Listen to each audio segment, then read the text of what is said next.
Hey guys, tonight we walk barefoot through a world that still smells like wet clay and river reeds where lamplight trembles on brick walls and the night sky feels so close you could almost press a fingertip into it, like soft dough. You are standing in ancient Mesopotamia, not as a conquering hero, not as a chosen prophet, but as the kind of person history actually runs on someone trying to get through the day, keep the account straight, and maybe not get yelled at by a supervisor who thinks sleep is a personal weakness. And our question is a gentle, curious one. What if the Sumerians recorded the last great impact before it happened? Most historians agree that Sumerian city life grew up along the rivers. Archaeology suggests their scribes watched seasons closely, and historians debate how much of their skywriting was practical record keeping versus interpretation. Some parts are documented, some are interpretation, and some are gentle imagination. If the evidence is thin, we'll say so. We'll keep the solid ground separate from the mist. And yes, you probably won't survive this because you are about to try living without antibiotics, air conditioning, or even the basic human right of ignoring your boss. So before you get comfortable, take a moment to like the video and subscribe, but only if you genuinely enjoy what I do here. And while you're here, drop your location and your local time in the comments. I love picturing this story travelling across bedrooms and night shifts and quiet living rooms all over the world. Now dim the lights, maybe turn on a fan for that soft background hum, and let's ease into tonight's journey together. You begin near the water because in this place the river is not scenery. It is schedule, it is grocery store, it is highway, it is threat. The air at dusk is warm and the river smells like mud and green growth, like a living thing breathing. Most historians agree that early Sumerian cities formed in the alluvial plains of southern Mesopotamia, where irrigation made dense settlement possible. Archaeology suggests canals and fields were managed with serious coordination, not the kind of casual gardening you do on a weekend when you're feeling optimistic, but the kind of labour that requires people to show up even when they would rather pretend to be sick. You walk past low walls of sun-dried brick, past doorways that glow with little oil lamps. The light is honey-coloured and soft, and it makes the shadows feel gentle instead of scary. Inside one home, someone is grinding grain. Inside another, a child laughs and then gets shushed because someone is always trying to sleep. The city hums like a hive that learned how to stack bricks, and above it all the sky arrives. Not like a dramatic curtain drop, not like a modern planetarium show. It arrives gradually as the blue fades and the first stars poke through. There is no electric glare here to wash them out. The stars are not decorations, they are a crowd. You can see the Milky Way as a pale river of light, like spilled flour across a dark tabletop. Archaeology suggests that Mesopotamian peoples paid close attention to the sky, partly for seasonal timing and partly for meaning. What's broadly accepted is that later Mesopotamian traditions developed sophisticated astronomical observations, but historians still argue whether the earliest Sumerian skywatching was already systematic science, or more like careful noticing wrapped in ritual language. That debate matters for our what if, because you can imagine two different kinds of scribes. One is a poet with a stylus.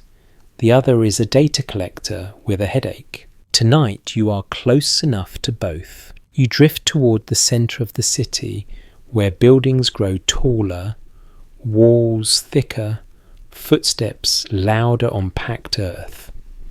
A temple complex rises ahead, a stepped platform of brick and plaster that catches the last light like a pale cliff. Archaeology suggests that temples and their institutions sat at the heart of many city-states, managing land labour and offerings. Most historians agree that these complexes were not only religious centres, but also economic hubs, which means if you want anything done in this city, you eventually end up near the temple, like modern life where you eventually end up filling out a form. And somewhere inside a scribe is working. You find a courtyard where the air is cooler.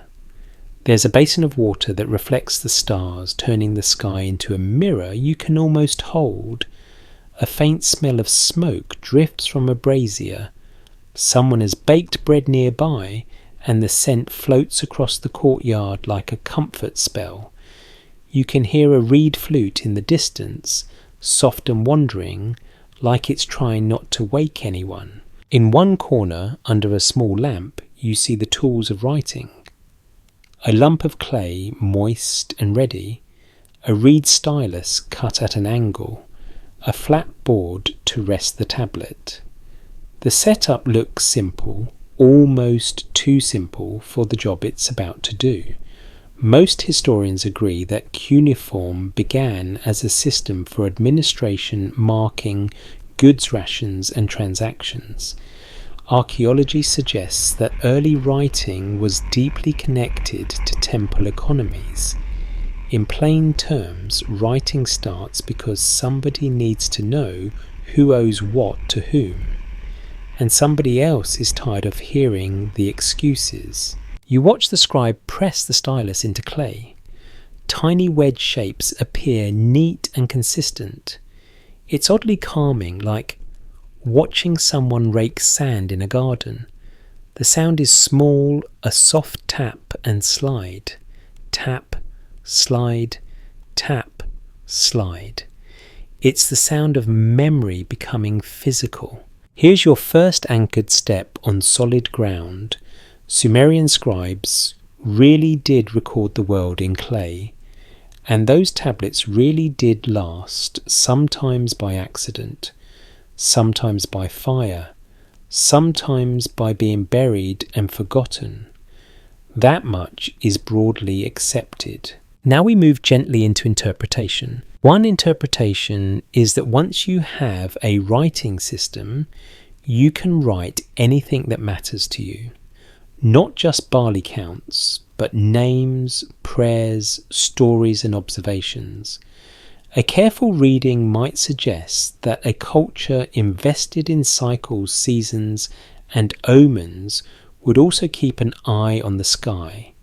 Even if the earliest surviving tablets are mostly economic, it doesn't mean people weren't looking up and talking about what they saw. It just means the surviving paperwork is not the same as a full diary of human attention. And now the misty part, the calm imagination, the what if. What if tonight someone looks up and sees something that does not fit? It starts as a feeling more than a fact. You've had this feeling in modern life, by the way. You check your phone and the time is wrong. You hear your name in a room where nobody should know it. You see a car parked where it wasn't parked yesterday.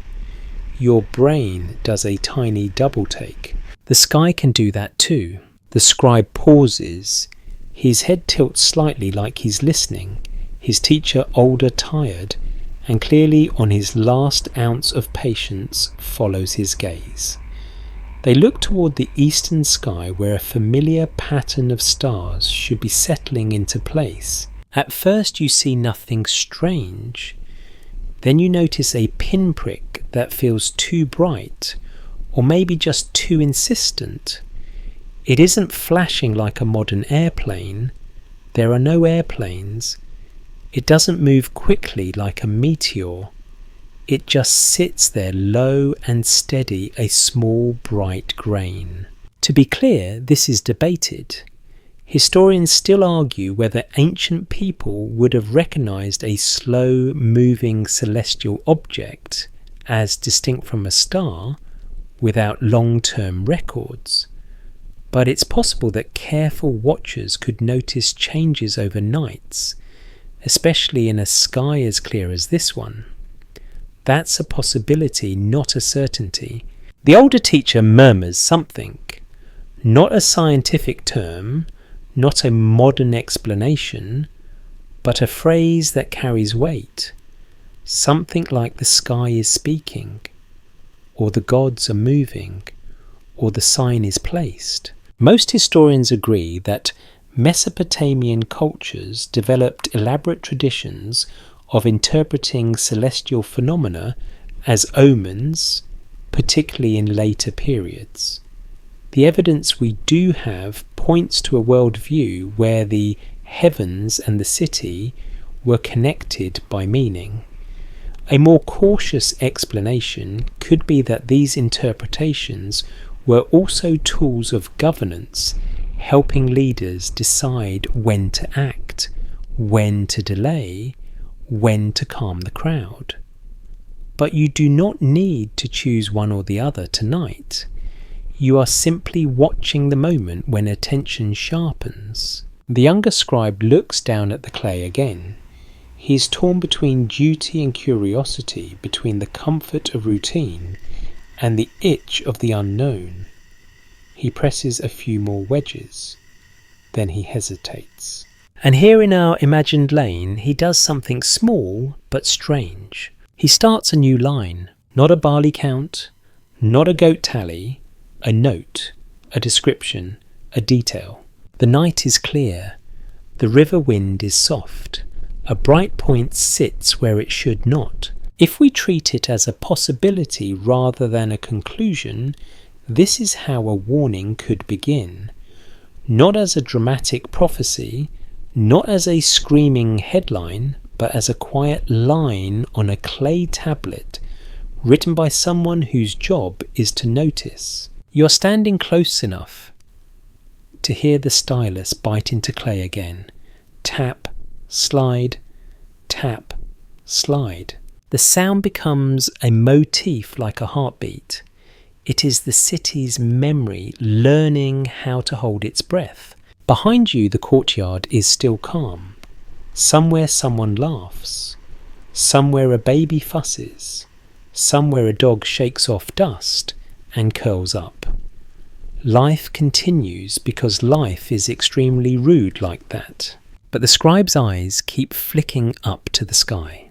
And you, because you are now doing it too. You look again at that bright point and you let your mind wander into the question like a slow boat pushing into fog. What if the story is pointing at something else? Maybe it's not that the Sumerians predicted an impact the way a modern scientist would. Maybe it's that they recorded unease, a mismatch, a subtle anomaly that later generations wrapped in myth and meaning. The mystery isn't in what we know, but in what we can't confirm. You inhale. The air smells of clay and smoke and river water. And as the city settles into night, the bright point remains patient and quiet, like it has all the time in the world. You wake before dawn, not because you are disciplined, but because the city is loud about being alive. Roosters do their dramatic little announcements like they are personally responsible for sunrise. Someone slams a jar lid. A donkey complains in a voice that sounds like an argument. And somewhere nearby, a supervisor clears his throat with the confidence of a man who believes fatigue is a moral failure. You step into the cool morning air and instantly remember you're not in a modern bedroom, The ground is packed earth. The light is pale. The smell is smoke-damp brick and yesterday's bread. Your feet find dust.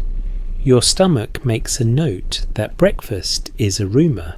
Most historians agree that Sumerian cities supported large populations through organised agriculture and distribution, and archaeology suggests their daily life ran on predictable routines, from work gangs to temple rations. You can feel that routine in the way people move with purpose, carrying baskets, leading animals, balancing jugs. Nobody looks leisurely. Leisure is for gods and rich people, and even then probably not. You are pulled towards a low building where the sound of tapping returns crisp and steady. Tap, tap, tap. It's not a woodpecker, it's writing. The same small percussion that makes your brain settle like rain on a roof. This is a scribal school. What's broadly accepted is that scribes were trained through repetitive copying lists and exercises, and archaeology suggests schools existed where students practiced signs and learned the specialised knowledge needed for administration. Historians still argue whether early scribal education was limited to a narrow elite or more widespread within certain urban groups, but either way, it produced people who could make the city legible to itself. Without them, your grain is just grain. With them, your grain becomes a number, a promise, a debt, a schedule. You slip inside trying to look like you belong, which is a fun game when you do not belong anywhere and your outfit would probably get you stared at. But the room is busy enough that nobody has time to judge you properly. Several students sit low to the ground, clay tablets on their laps, styluses in hand. A teacher walks slowly behind them like a quiet storm. The teacher is not unkind, but he has the expression of someone who has seen the same mistake 1,000 times and has learned to be patient the way a stone is patient. He pauses behind a boy whose wedges are uneven and taps the tablet with 2 fingers. The boy swallows and fixes his grip. You watch the method. The student presses, lifts, turns the stylus, slightly presses again. Tiny wedges align like a field of planted seeds. It's mesmerizing, and you realize something important. Writing is not just language here. It is physical craft. It is muscle memory. It is a rhythm you can hear. A careful reading might suggest that once a society invests this much effort in training observers, it creates a class of people whose job is to notice patterns. That is interpretation, not certainty, but it matters. A scribe who can tally barley can also tally days. A scribe who can list sheep can also list stars if the culture asks him to. And the culture does ask at least sometimes. You see it in the corner where a different kind of tablet sits, not covered in commodity marks, but in signs arranged in careful lines. The teacher lifts it and speaks in a steady voice. The students repeat not because they love it, but because repetition is the staircase to competence. The lesson is about time.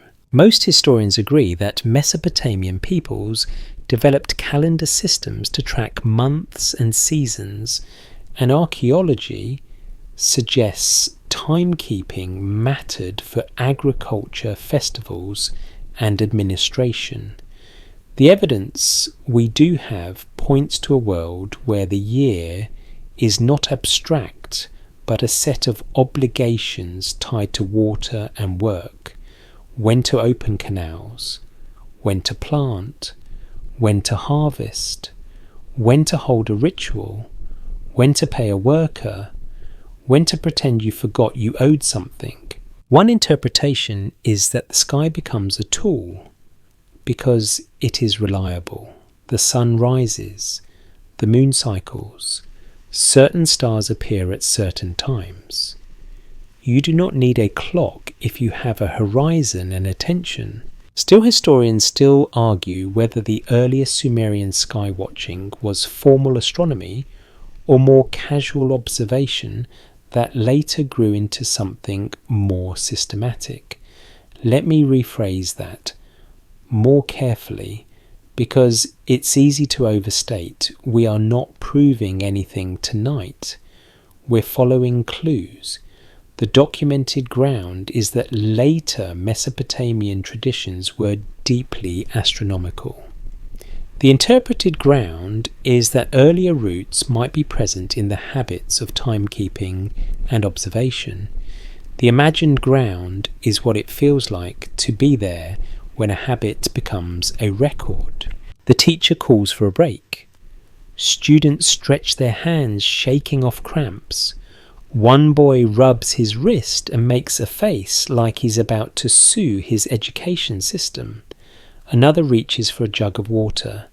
Someone slips outside to breathe. You follow the flow into a courtyard where morning light brightens the walls. From here, you can see the temple platform rising above nearby roofs.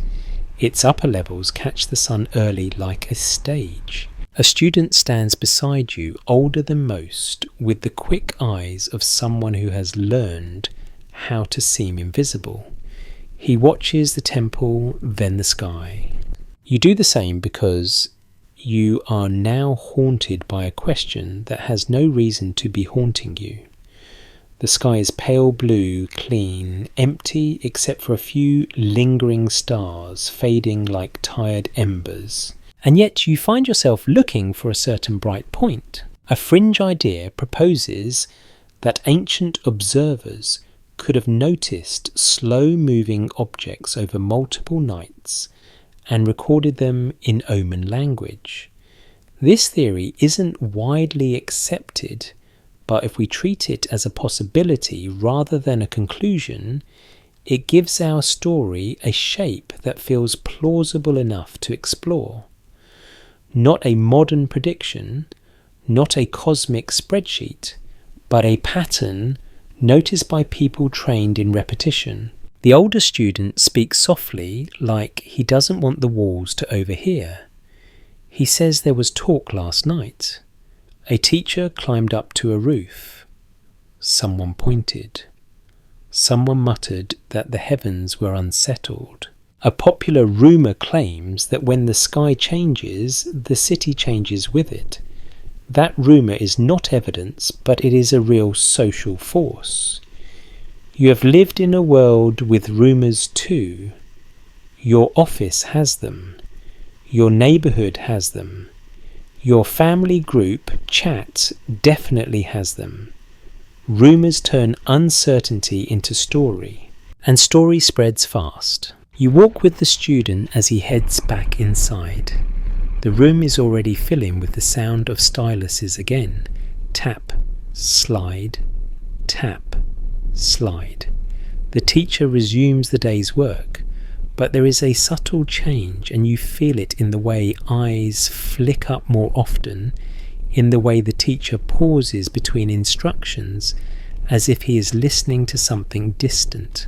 The lesson shifts. They begin to copy lists of signs that relate to the sky, not because they are doing astronomy as we would define it, but because these signs exist and the school is preparing them for the texts they might one day be asked to handle. Most historians agree that omen traditions later became highly developed, and archaeology suggests specialized knowledge was preserved and transmitted through scribal culture.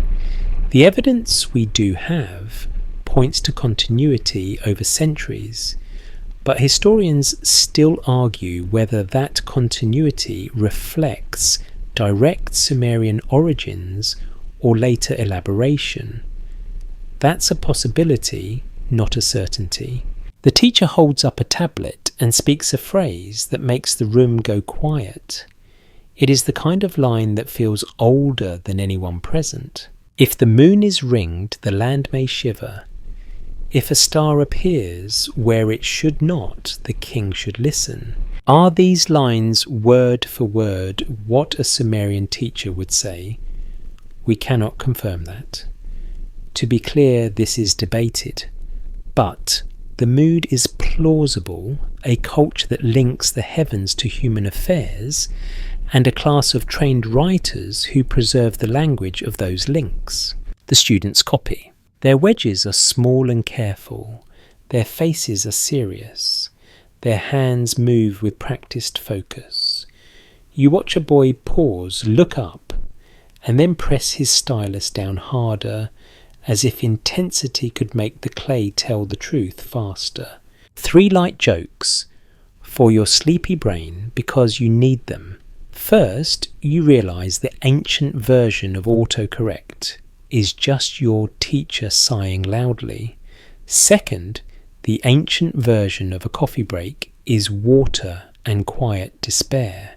Third, you wonder if any student ever carved into a tablet in tiny signs, "I hate school," and then accidentally invented the world's first complaint box. The day crawls. Lessons copying correction. A student is made to redo a tablet because a sign is sloppy. The teacher does not raise his voice. He does not need to. Silence is enough. Outside the sun climbs. Heat begins to press down. The city smells stronger. Now sweat animals smoke wet mud drying. In the distance, someone sings while carrying something heavy, because humans will sing at any time, including times that do not deserve singing. By late afternoon, the teacher dismisses the students. Their fingers are sore, their eyes are tired, their minds are filled with wedges. You step out again, and the light has softened. Evening gathers like a slow blanket. The city cools. Shadows lengthen. The sky prepares itself for the night show. And here the story tightens, because now you understand something about scribes that makes our what if feel less like fantasy and more like a gentle possibility.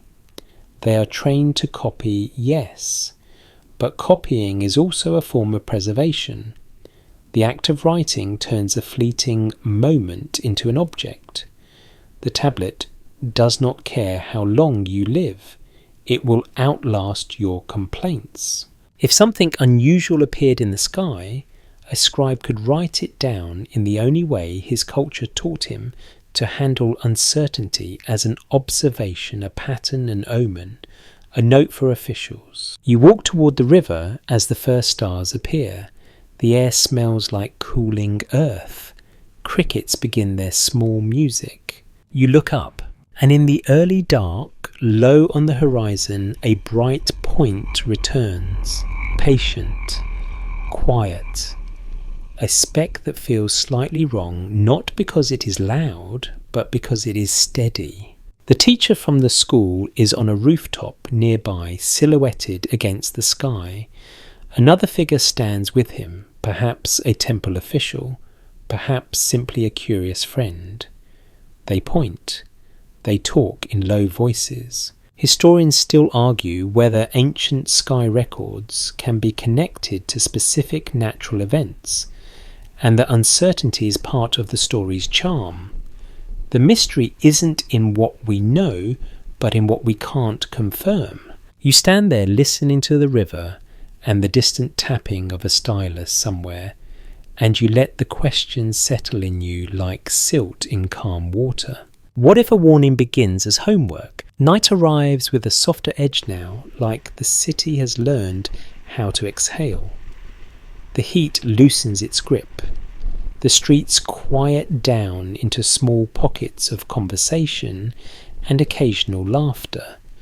Somewhere a cooking fire pops, and the smell of onions and roasted grain drifts through the air in a slow, comforting wave. You walk with no destination other than curiosity, the way you scroll late at night with no plan, and somehow end up learning the complete life story of a stranger's pet lizard. Most historians agree that Sumerian cities were built from mud brick and organised around temples, canals and neighbourhoods, and archaeology suggests that rooftops served as practical spaces for cooling, drying and working. One interpretation is that these rooftops also became informal observation points, not official observatories in the modern sense, but places where people could watch the sky, because the sky was simply there, huge and unavoidable. And tonight the roof is where you're headed. You climb a narrow set of steps along an outer wall, careful with your footing. The bricks are warm beneath your hand, like they've stored sunlight all day. At the top, the roof opens under you like a flat stage. From here, you can see the city's geometry: low buildings like clustered stones, narrow lanes like threads, a few taller structures rising like patient animals. And beyond the walls, darkness spreads out over fields and canals until the horizon dissolves. The sky above is sharp and bright. Stars do not twinkle politely. They blaze. The moon is a thin curve, pale and clean, like a fingernail clipping held up to the light. And you notice something else almost immediately because it has been asking for your attention. The bright point is there again, low, steady, not drifting fast like a meteor, not smeared like a cloud, just a small persistent brightness that feels slightly out of place. To be clear, this is debated. Historians still argue whether an ancient observer would interpret such a sight as a single object moving over time, or simply as a star that seems oddly placed. But it's possible that repeated sightings could make people suspicious, especially if the point slowly shifts relative to familiar star patterns. That's a possibility, not a certainty. On this roof, you are not alone. Two men stand near the edge, their silhouettes dark against the sky. One wears a simple robe, practical dusty.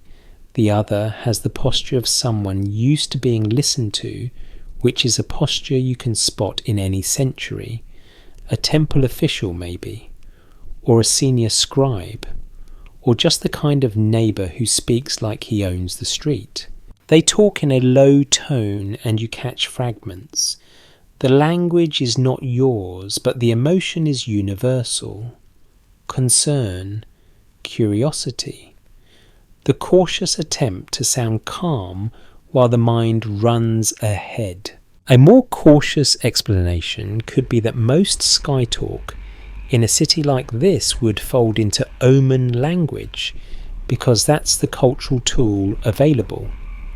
Most historians agree that later Mesopotamian omen traditions connected celestial signs to political and environmental outcomes, and archaeology suggests that specialized scribes preserved and interpreted such texts.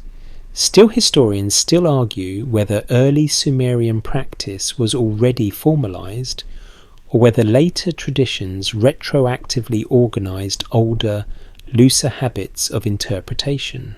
You edge closer, keeping your movements quiet. The roof tiles, if you can call packed mud tiles, feel slightly gritty underfoot. The men point again, and you follow their finger to the bright point. Then one of them gestures toward the temple complex. Not at the shrine itself, but at the place where records are kept. Because in this city, meaning becomes real when it becomes written. You head down and move through streets that feel half asleep. Lamps flicker behind doorways. A dog lifts its head and decides you're not worth barking at, which is honestly a compliment. The temple courtyard is quieter at night, but not empty. Priests, guards, workers, people who never fully stop.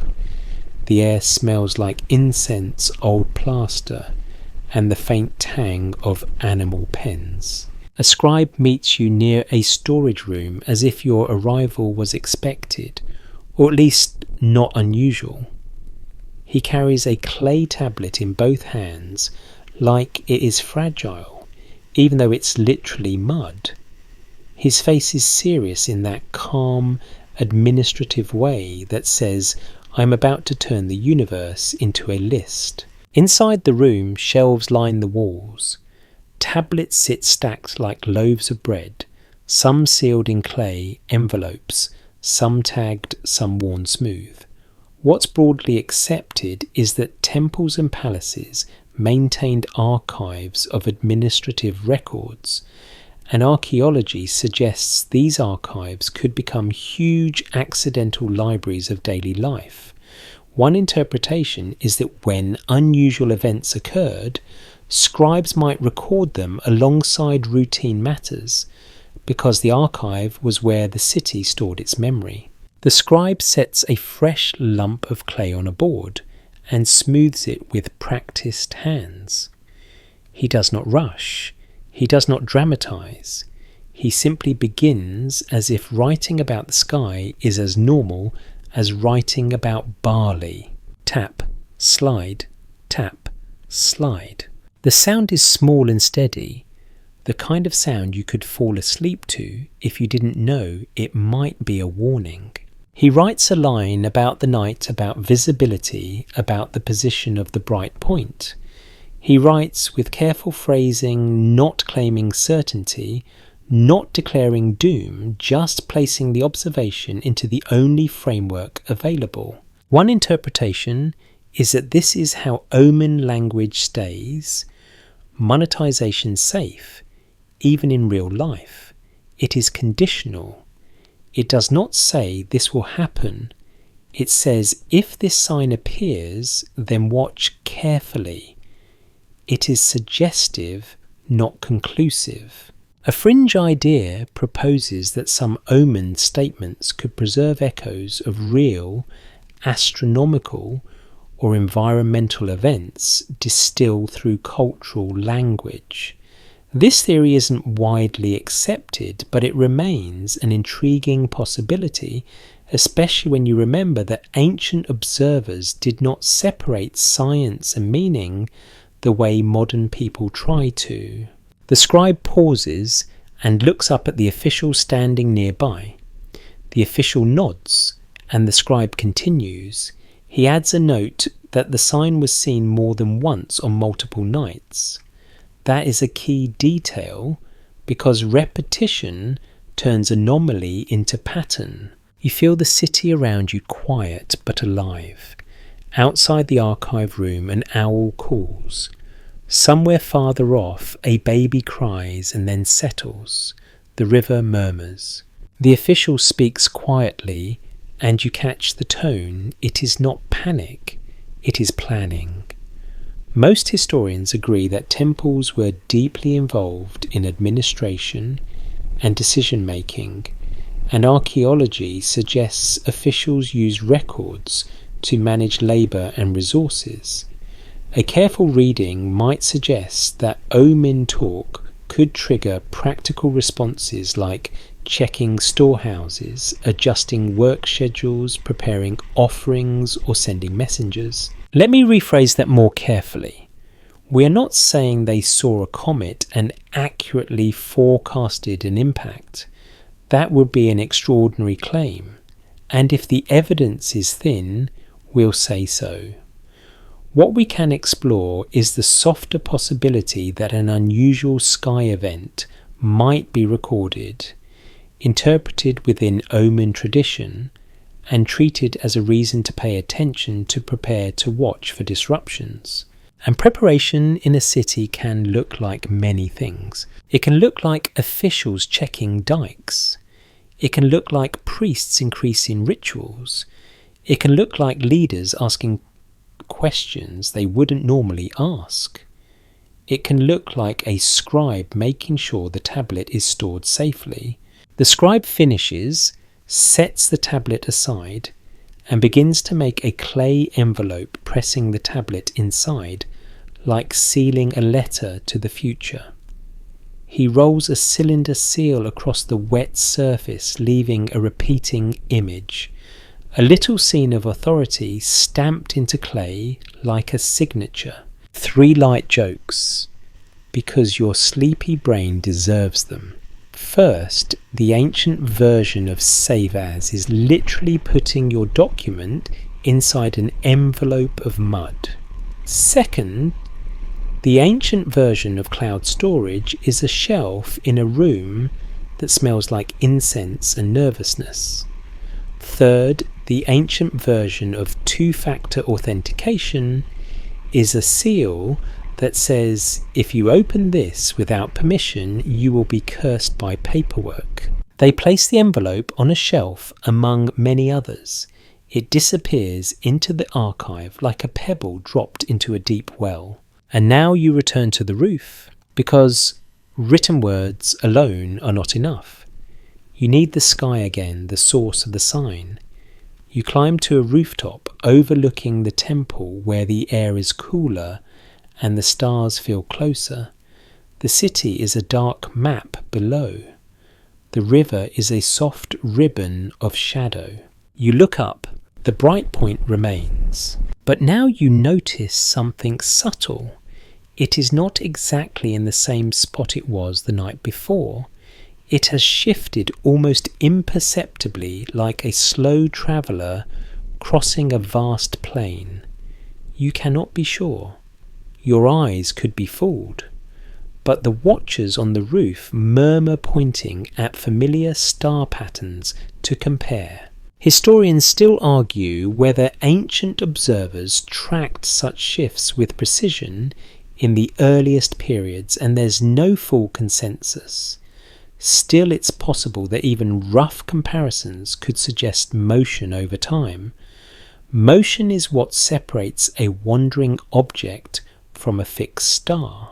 If we treat it as possibility rather than conclusion, this is the moment when a star becomes a wanderer in the human mind.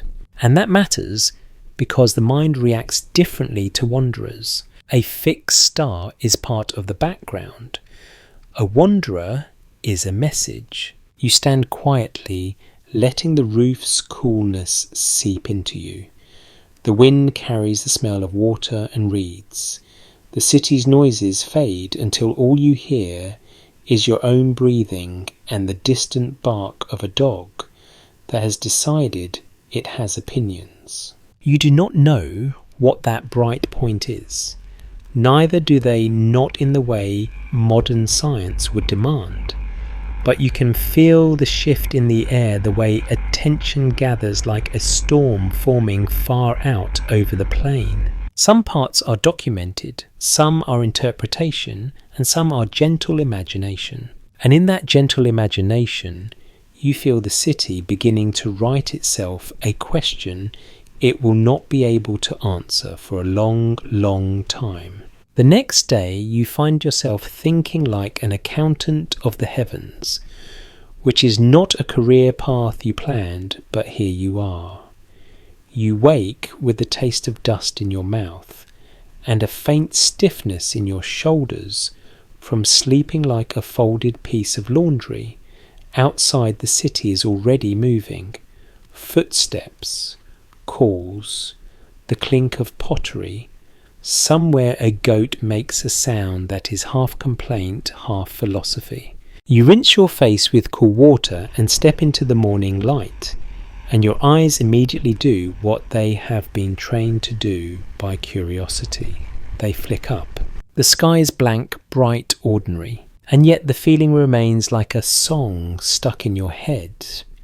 The idea that at night there will be that point again, and that it might not be where it was. Most historians agree that Mesopotamian peoples developed calendars tied to lunar months and seasonal cycles, and archaeology suggests timing mattered for agriculture festivals and administration. The evidence we do have points to a culture that lived inside patterns. If the river rose, you expected it.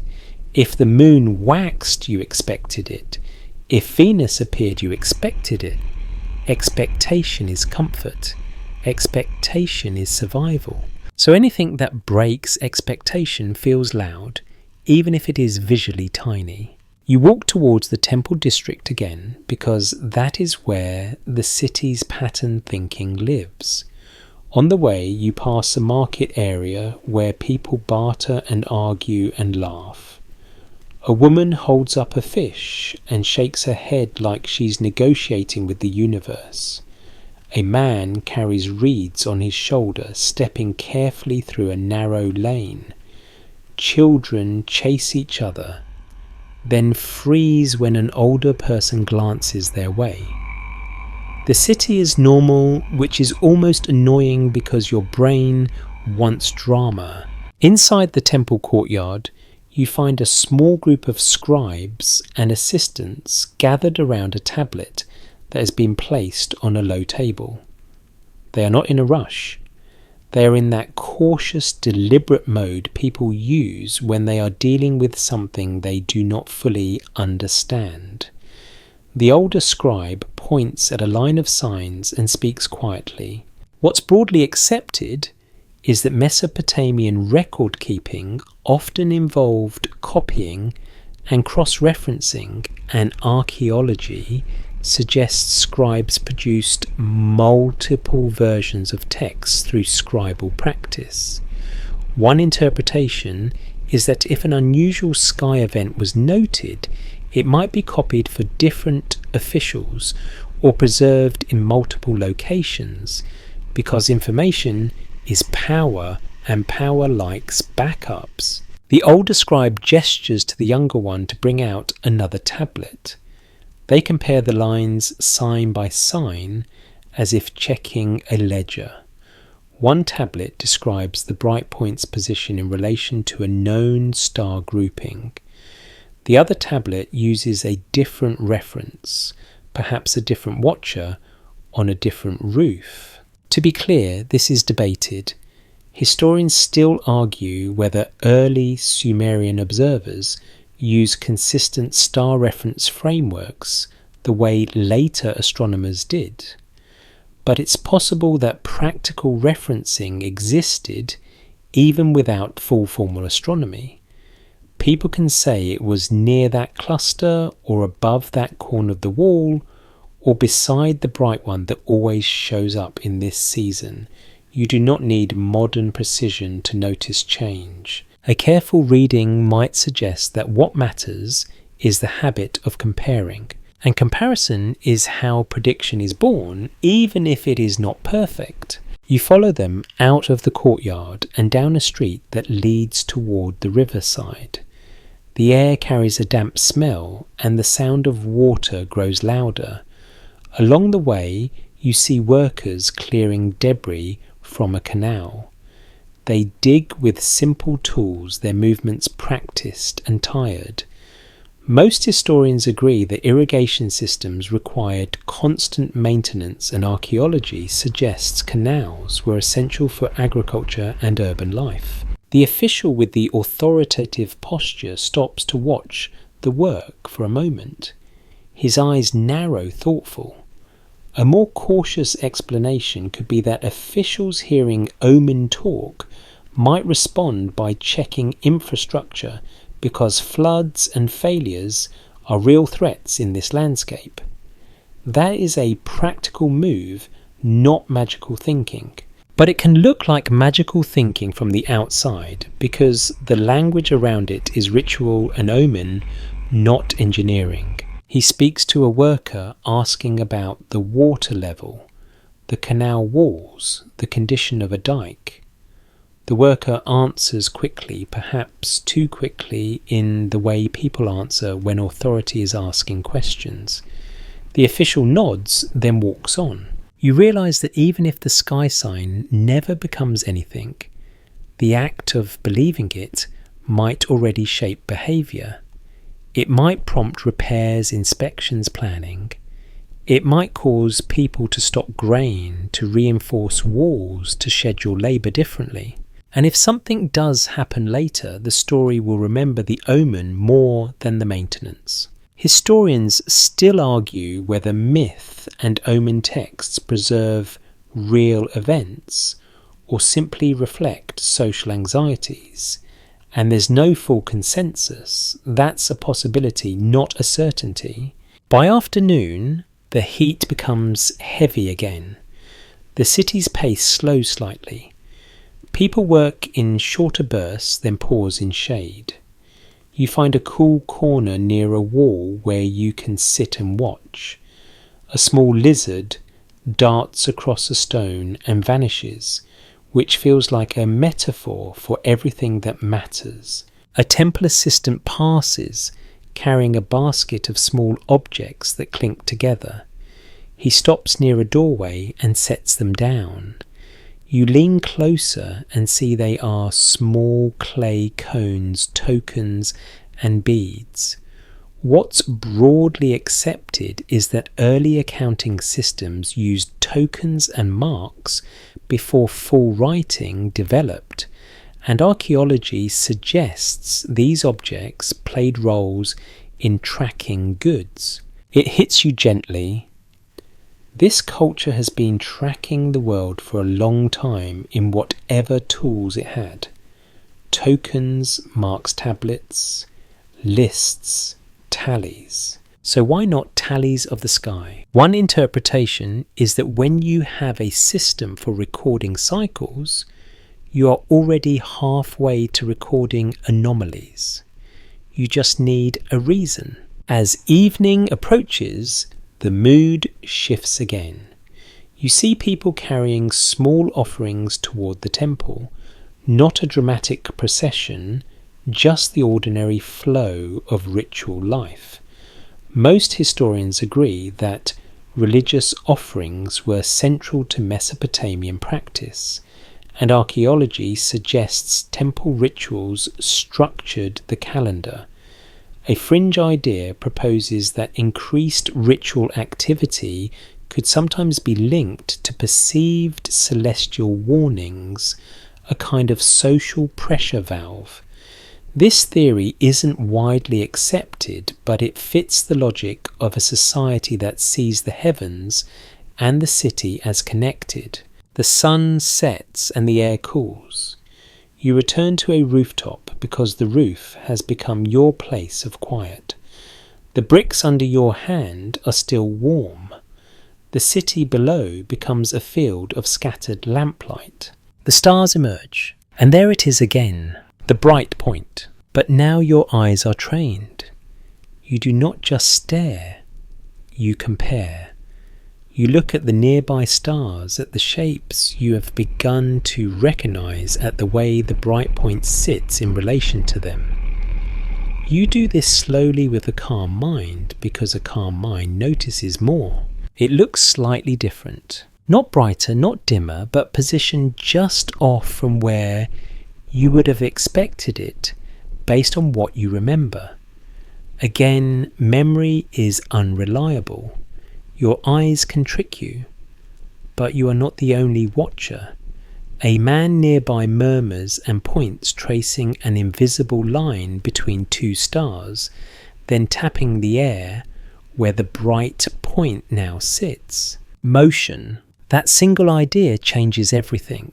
Most historians agree that later Mesopotamian astronomy identified planets as wanderers, distinct from fixed stars, and archaeology suggests long-term observation underpinned that knowledge.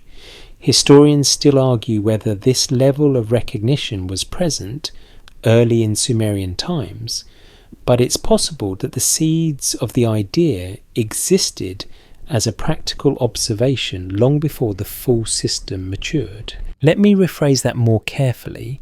We are not claiming this is a planet or a comet or an asteroid. We are saying that observers could notice movement, and that movement could be written down as a sign. And if you write down movement, you can begin to wonder where it is going. The official appears on a nearby roof, accompanied by a scribe carrying a fresh tablet. The scribe kneels and begins to write as the official points.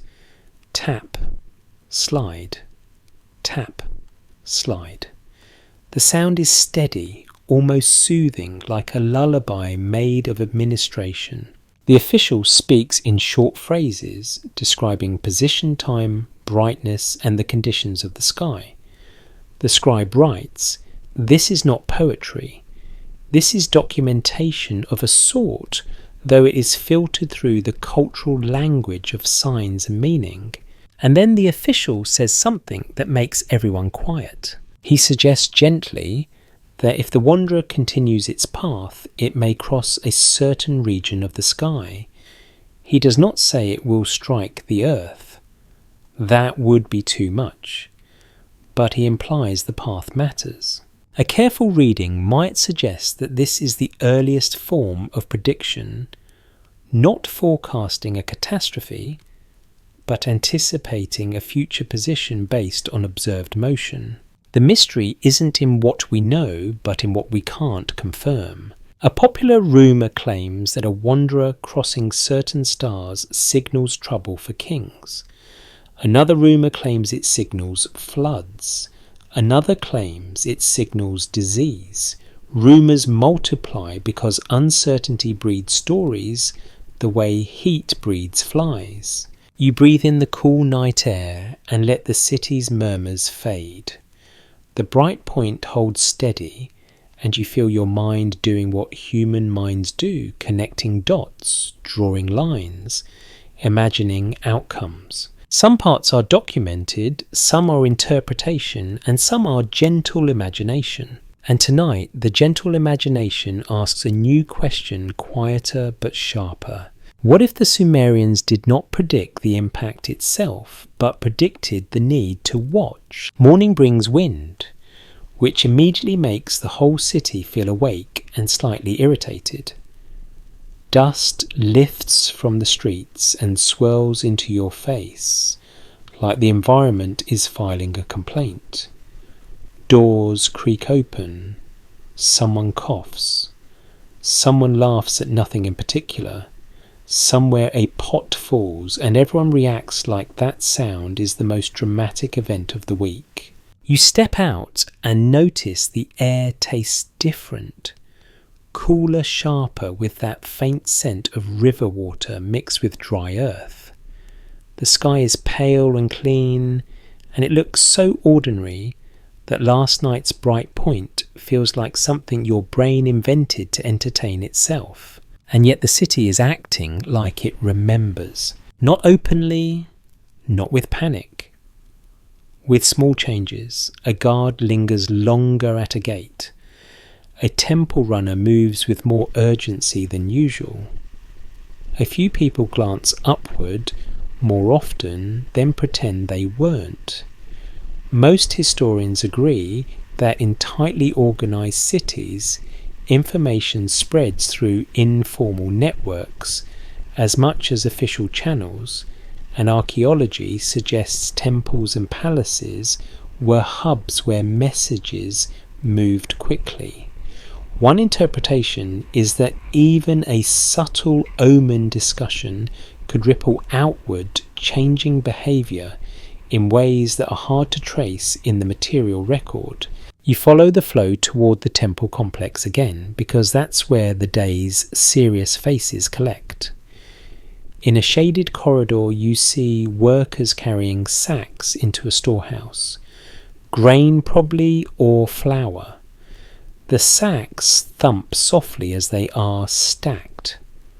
What's broadly accepted is that temples stored and redistributed goods, and archaeology suggests large storage facilities existed in many Mesopotamian cities. A more cautious explanation could be that this is simply routine stock management, but it's possible that officials hearing talk of a sky sign might prefer to have supplies in good order. It's not glamorous. It's the kind of preparing for disaster that looks like doing inventory, which is why nobody makes movies about it. An older administrator stands with a tablet, checking marks as sacks go in. He looks like the kind of person who could turn joy into paperwork. He frowns at a number, then makes a correction. Behind him, a scribe presses wedges into clay with the calm focus of someone who believes accuracy is a form of prayer. Tap, slide, tap, slide. The sound is becoming part of your internal soundtrack, like the fan hum you put on at night to fall asleep. A priest passes by carrying a small bowl with something smoking in it. The scent is resinous, sweet and sharp. He pauses near a doorway, murmurs words you cannot translate, and moves on. Most historians agree that ritual offerings and incense were common in Mesopotamian religious practice, and archaeology suggests temple rituals were woven into daily life. A fringe idea proposes that heightened ritual activity, sometimes clustered around perceived celestial signs, almost like a community's way of putting its hands together and saying, "Okay, we see you, universe." This theory isn't widely accepted as a direct cause and effect, but it's a plausible social response. You wander into a quieter room where a small group of scribes sits around a low table. Their faces are intent and you feel the shift immediately. This is not routine accounting. This is interpretation work. A tablet is placed in the center, another is brought out. The scribes compare lines. One reads aloud in a slow, measured voice, not dramatic, almost sleepy, as if the words themselves are heavy. What's broadly accepted is that Mesopotamian omen traditions later use conditional language, and archaeology suggests specialized scholars compiled and transmitted such material. Historians still argue whether the earliest forms of these traditions were already organized in Sumerian times or developed later in more formal ways. That uncertainty is important. We are not proving anything tonight, we're following clues. One interpretation is that even without a fully developed omen library, a city could still have local experts who knew traditional phrases, remembered past signs, and applied them cautiously. The way your grandmother knows weather lore without ever taking a meteorology class. The lead scribe points to a phrase and speaks carefully. He does not declare certainty, he frames it as possibility. He says the sign might suggest disruption. It may suggest a change in water. It could suggest trouble for officials. He is practicing monetization safe language before monetization exists. And then he says the required line, almost like a ritual of humility in front of the unknown. Historians still argue whether the heavens were read as literal warnings or as symbolic narratives shaped by politics and fear. The others nod because everyone respects a statement that admits uncertainty. That nod is human. That nod is timeless. They discuss what to do with the information. One suggests sending a messenger to a neighbouring city to ask if they have seen the same bright point. Most historians agree that Sumerian city-states interacted through trade rivalry and diplomacy, and archaeology suggests networks existed for exchanging goods and ideas. A careful reading might suggest that unusual phenomena could travel along those networks as reports, not unlike modern news that spreads faster than your ability to emotionally process it. Another suggests instructing canal workers to inspect key points, especially where erosion is common. Again, this is practical, not mystical. A more cautious explanation could be that canals needed checking anyway, but it's possible the sky sign is acting as a nudge, pushing attention toward vulnerabilities that people usually ignore until water makes them regret it. A third suggests performing a specific ritual to cool the heavens, which sounds poetic and also sounds like the human need to feel like you can do anything when you do not control the sky. 3 light jokes for your drowsy brain. First, you realise the ancient version of team meeting is sitting in a circle and politely debating whether the sky is mad. Second, the ancient version of group chat is a messenger running between cities and hoping his legs do not resign. Third, the ancient version of risk management is half engineering and half incense. The messenger is chosen quickly because the city values speed when uncertainty shows up. He is given water, a small ration of bread, and a tablet with a simple note pressed into clay. You watch the scribe make the marks, not long, not poetic, just enough to convey we have seen a bright wanderer in the eastern sky. Have you seen it too? This is the most mainstream safe anchor of all. Writing used as communication, records used as coordination. Most historians agree that writing served administrative and diplomatic functions. Archaeology suggests messages and sealed tablets were used to transmit information. As the messenger leaves, you walk with him part of the way out toward the edge of the city where fields begin and the horizon opens. Wind brushes your face. Tall reeds sway. In the distance, a line of workers moves along a canal like ants. You stop and look back at the city. From here it looks calm, sturdy, ordinary. Mud brick walls, a temple platform, smoke rising in thin strands. It looks like it could last forever. But you, being a modern brain in an ancient body, know how fragile cities can be.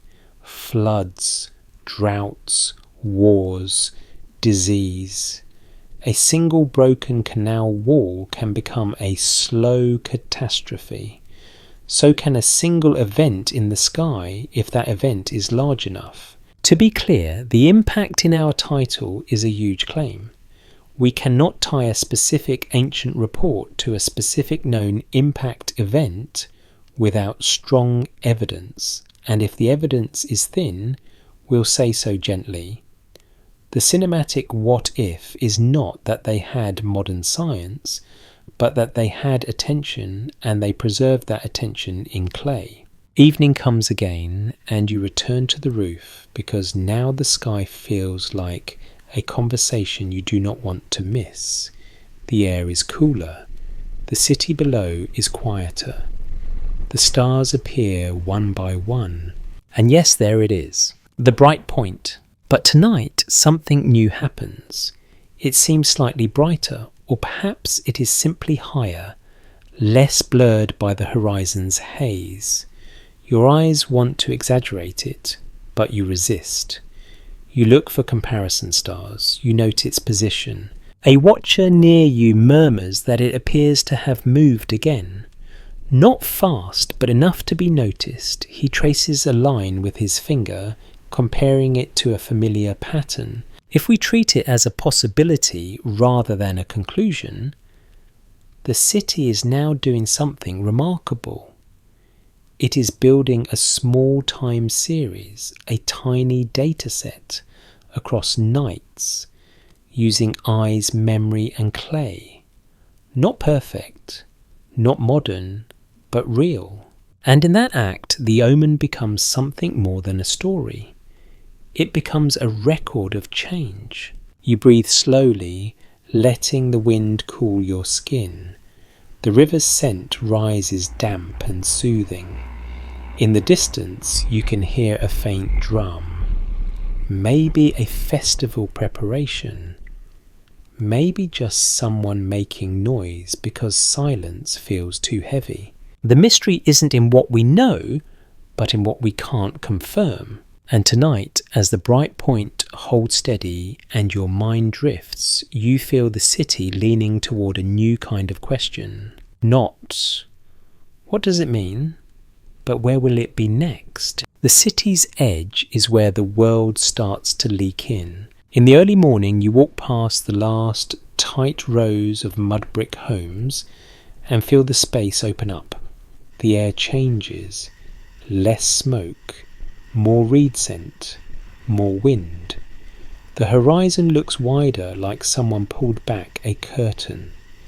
You can hear cartwheels creak and the soft, stubborn grunts of pack animals that have already decided they are underpaid. Most historians agree that Sumerian city-states were linked by trade, and travel and archaeology suggests goods moved along rivers, canals, and overland routes in steady, practical streams.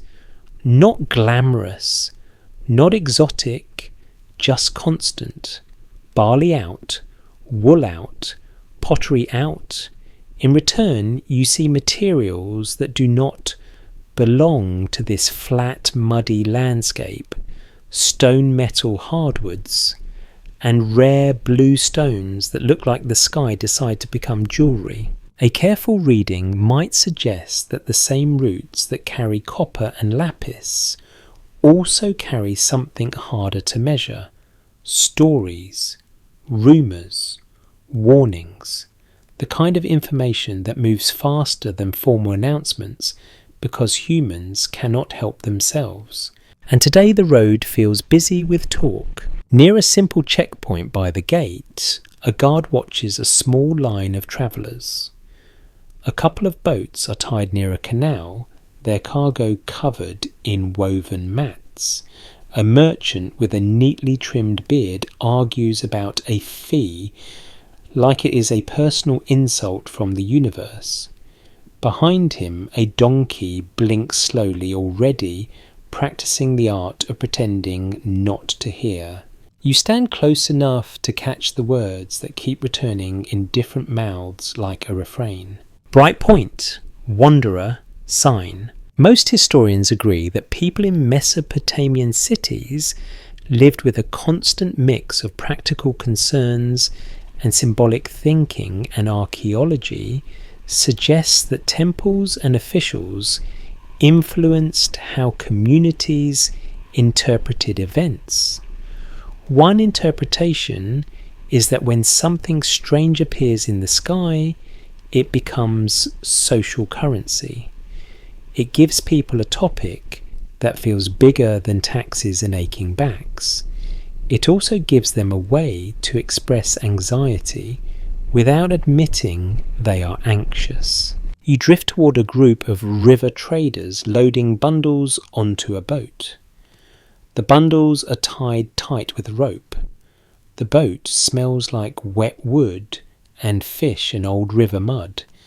A young deckhand spits into the water and squints at the sky as if expecting it to answer him. A man nearby tells a version of the story with dramatic confidence. He says the bright point means the gods are moving furniture in the heavens. Another man says it means a king will fall. Another says it means the river will rise. A popular rumour claims that a bright wanderer signals disaster on a schedule, like the sky is sending a calendar invite.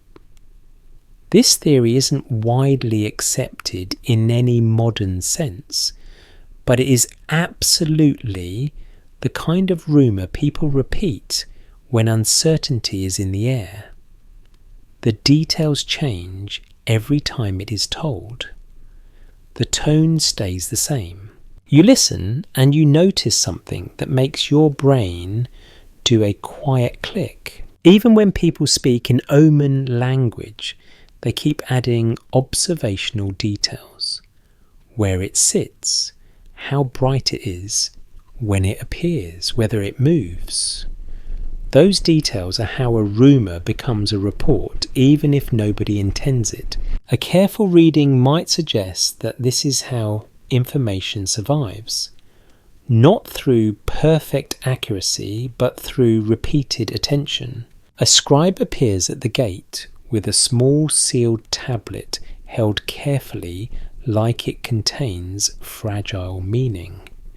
He does not look like a merchant. He looks like paperwork learned to walk.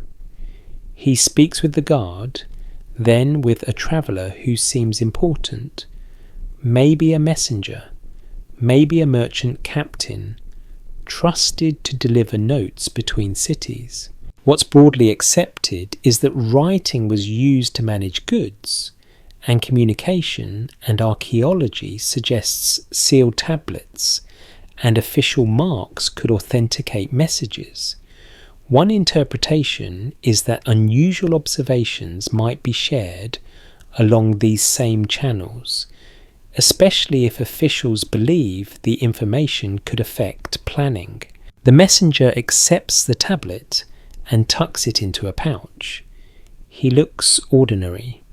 He looks like he would rather be anywhere else, which means he is exactly the right person to carry important information, because important information rarely travels with fanfare. You follow the traveller outside the gate, not too close, just near enough to watch the road's rhythm. The landscape is flat and open, broken by canals, reed beds and patches of cultivated fields. Workers move slowly, bent over, doing tasks that have to be done whether or not the heavens are weird. By midday, you reach a small resting area where traders gather near a water source. There's shade under a simple awning. There's dust on everything. There's a smell of animal sweat and crushed plants. People drink water carefully. Animals drink like they have been betrayed. A group of merchants sits in a loose circle, eating bread and dried food. Someone brings out a tiny blue stone and holds it up like proof of a faraway world. Lapis lazuli, perhaps, or a similar bright treasure. Most historians agree that long-distance trade brought luxury goods into Mesopotamia, and archaeology suggests materials like lapis travelled from far regions. The evidence we do have points to networks that connected landscapes and cultures over surprising distances. And now in this dusty rest stop, the sky story arrives again. A merchant from another city leans in and lowers his voice. He says they saw the bright point too, not just once, more than once. He says a temple official in his city asked watchers to keep notes. He says an older priest muttered that it was a warning. Historians still argue whether omen talk mainly reflected genuine observation or was shaped by politics and social fear. The group nods. That sentence does not solve anything, but it makes everyone feel smarter, which is one of humanity's favourite hobbies. Then the merchant adds a detail that changes the mood. He says the bright point appears to shift against the stars. Not racing, not streaking, just slowly drifting as nights pass. The others react in different ways. One man shrugs like he refuses to let the sky inconvenience him. Another man makes a sign with his hand and looks away as if staring too long will invite trouble. A younger trader looks fascinated, like he wants to climb onto a roof and watch all night. 3 light jokes. Because your brain needs them to stay cozy. First you realise ancient gossip travels faster than ancient boats, and boats are literally designed for travelling. Second, you notice that every merchant has an opinion on the heavens, even though none of them have ever filed a sky-related tax return. Third, you suspect the bright point is already winning the popularity contest for most discussed topic that changes nothing immediately. As the afternoon cools, the traders prepare to move again. You walk with them for a while, stepping in a loose line along a canal path. The land feels endless. The sky feels enormous. You start to understand why people build meaning into it. When you are small and the sky is huge, it is hard not to imagine the sky is paying attention. Toward evening, the group reaches a small settlement, more of a cluster of buildings than a city. A few low homes, a small shrine, a storage area. The people here look tired in the way people look when they live on the edge of a big system. They greet the travellers with cautious friendliness, then begin unloading. A woman offers water. A child stares at you like you are the strangest thing he has ever seen, which in this world might be true. Someone starts a small fire. The air fills with smoke and the smell of cooked grain. When night deepens, the merchants drift out into the open, drawn by the sky. Not because they are all mystics, but because the sky is the only entertainment that is free and does not require a permit. You stand with them as the stars appear, and there it is. The bright point. In this open landscape, away from city lamps, it looks sharper, more insistent. A tiny bright nail pinned into the dark. A man points and murmurs to another, comparing it to a nearby star. A younger trader tries to remember its position from the last time he saw it. To be clear, this is debated. We cannot confirm exactly what ancient observers would identify how consistently or how precisely, but it's possible that repeated group watching spread across multiple places could create a shared sense of motion even if the exact measurements are rough. One interpretation is that the trade network becomes a distributed observation system, not organized like a modern scientific collaboration, but functioning in a similar social way. Many eyes, many mouths, many nights, and occasionally a scribe turning it into clay. A fringe idea proposes that some ancient records might encode real celestial events in symbolic language that later readers misunderstand.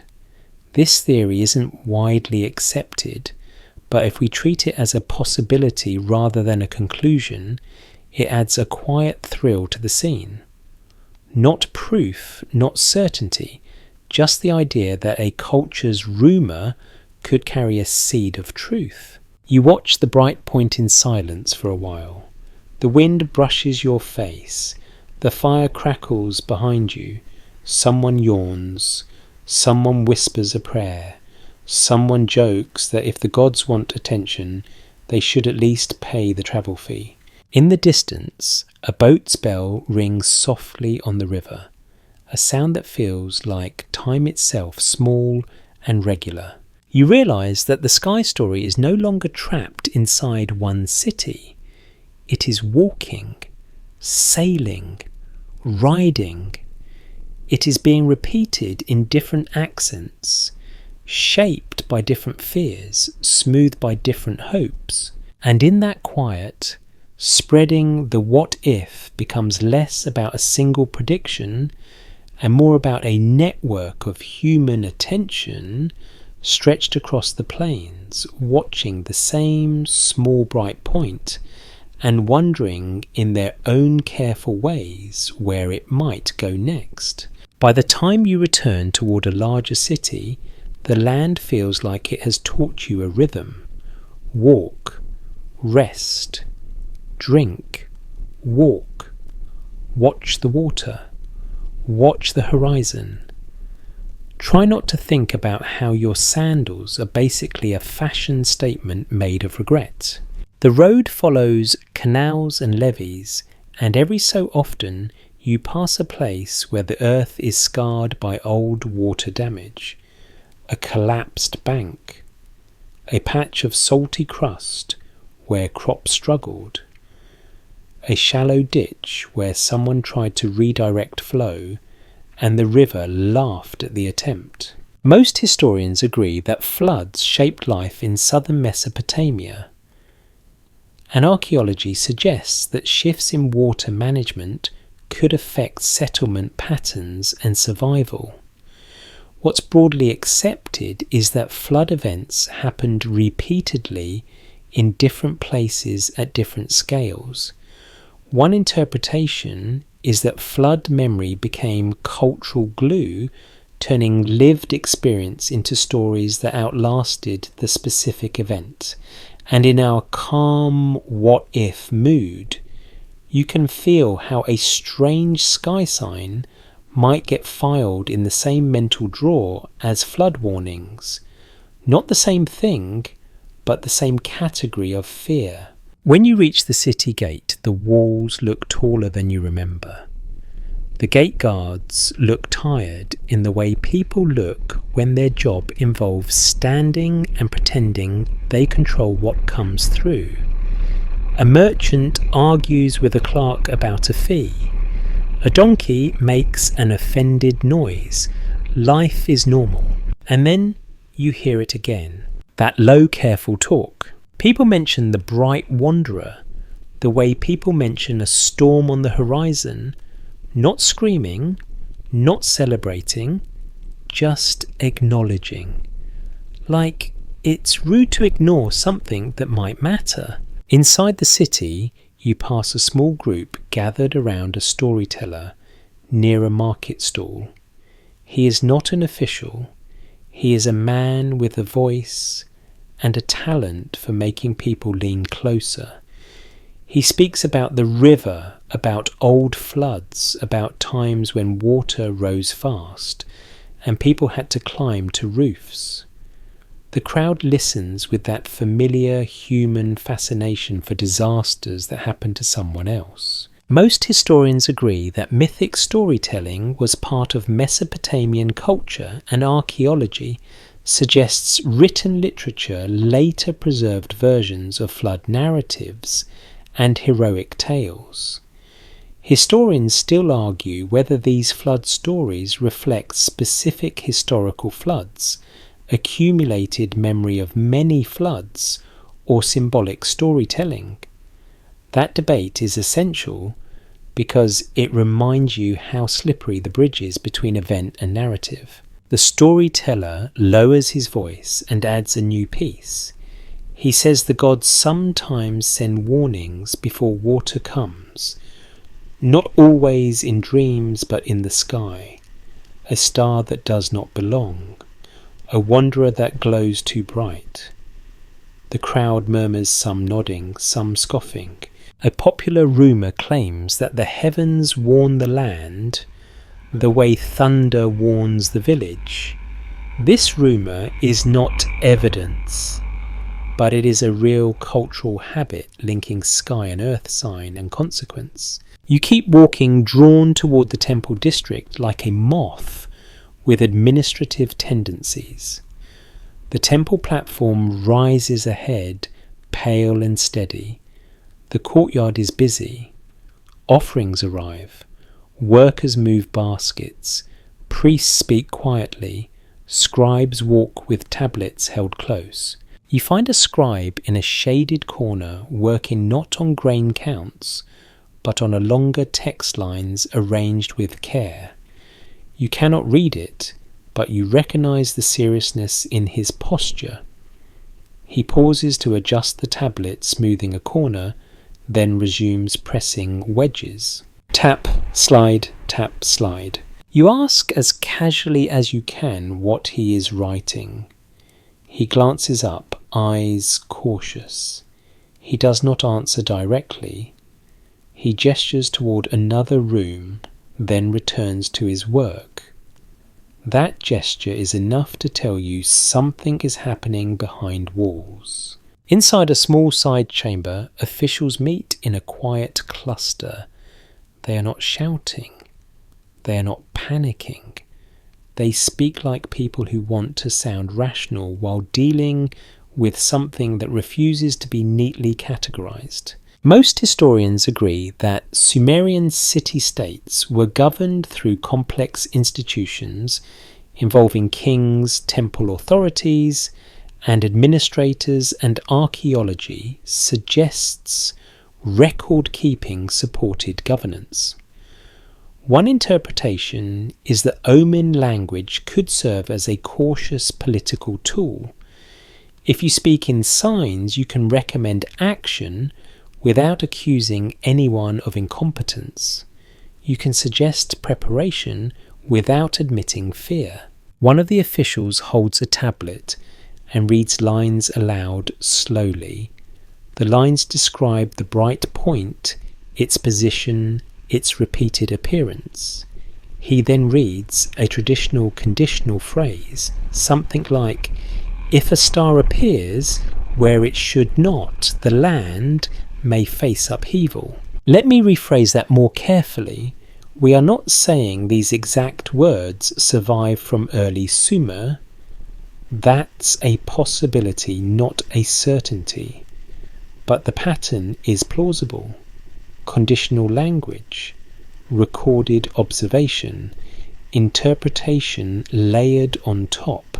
And then someone says the required sentence again because uncertainty demands ritual. Historians still argue whether omen texts were used primarily as sincere cosmological guidance or as tools for managing public behaviour. The room goes quiet for a moment because everyone recognises that both could be true at once. They talk about water. That is the shift that surprises you. Not because water is unrelated, but because it is the real threat everyone understands. A strange sky sign is interesting. Water rising at the wrong time is lethal for crops' walls and survival. They discuss checking canal gates, inspecting levees, ensuring storehouse doors are sound. A more cautious explanation could be that such checks are routine seasonal work. But it's possible the sky sign is accelerating the schedule, pushing work earlier, making officials pay attention before the river forces them to. This is where flood memory and sky fear merge into a single impulse. Do the maintenance now so you can sleep later. 3 light jokes for your cozy brain. First, you notice that ancient disaster prep is basically the same as modern disaster prep. Everyone agrees it matters, and then someone asks who is paying for it. Second, you realise the most terrifying force in this city is not the bright point in the sky, but the phrase, "we should convene a committee." Third, you suspect the gods invented paperwork just to watch humans suffer. As dusk approaches, the city changes tone. The heat fades. People move slower. Lamps appear. The smell of cooking rises. You go to a place near the river where you can hear water moving. The river's surface reflects the first stars, turning the current into a broken mirror. A fisherman sits quietly mending a net. He looks up and squints as if his eyes are used to measuring things at a distance. He tells you about floods that came suddenly about years when the water rose early, about times when the canal banks cracked. Most historians agree that environmental variability was a constant challenge, and archaeology suggests that communities adapted through water management and social organisation. One interpretation is that flood stories became a way of teaching caution across generations. The fisherman then says something that lands softly in you. He says people always talk about the sky when they cannot control the river. The sky becomes a screen for fear. That is a deeply human insight, and it keeps our narrative grounded. The bright point might be a real celestial object, or it might be an ordinary object that gained extraordinary meaning. Either way, the city is reacting in a way that makes sense. Night deepens and you climb to a rooftop again. The roof feels cool under your feet. The city below is quieter now, a field of low light. You look up. The bright point is there. It seems slightly higher, slightly clearer, as if it is climbing into the night's attention. You compare it to nearby stars. A watcher near you does the same, tracing lines with his finger. To be clear, this is debated. We cannot confirm what object it is, nor how accurately it is being tracked. But it's possible that the repeated act of observing and recording is creating a cultural moment of heightened attention. And in that moment, a new kind of story is forming. Not a flood myth yet, not scientific report, something in between.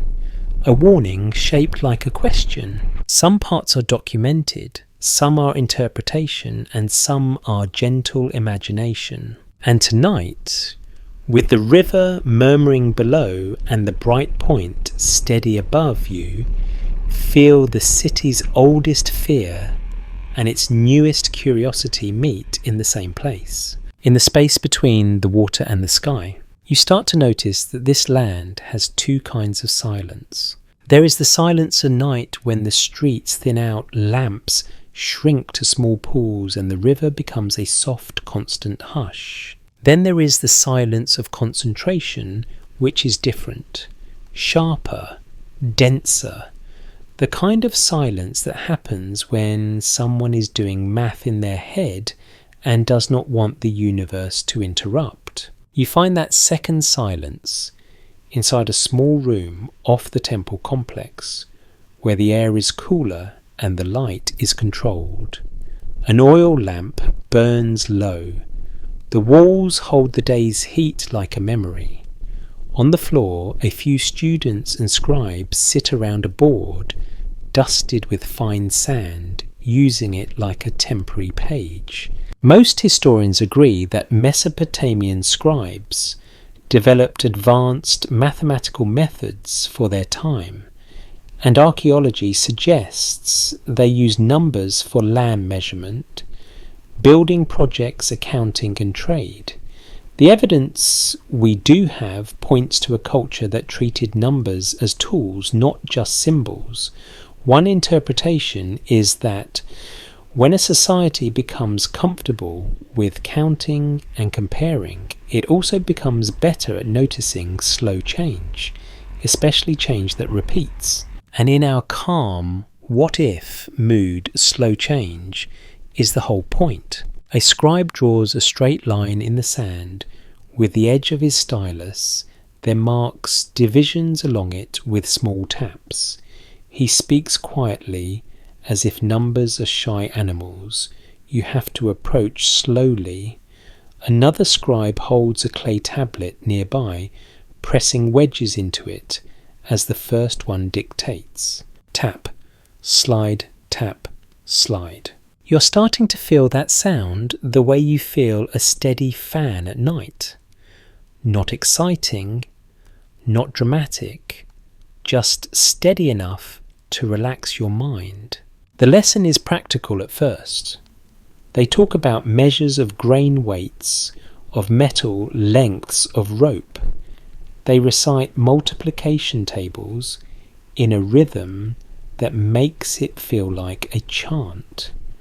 What's broadly accepted is that later Mesopotamian mathematics included tables and standardized procedures.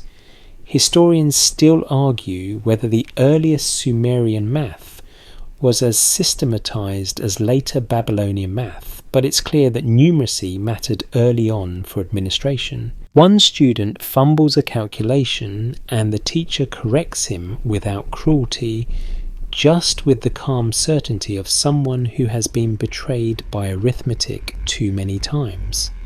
The student nods, fixes the wedges, tries again. Then the conversation shifts and you feel it. The teacher taps the tablet and speaks a word that means something like measure of time or division of the circle or counting by parts.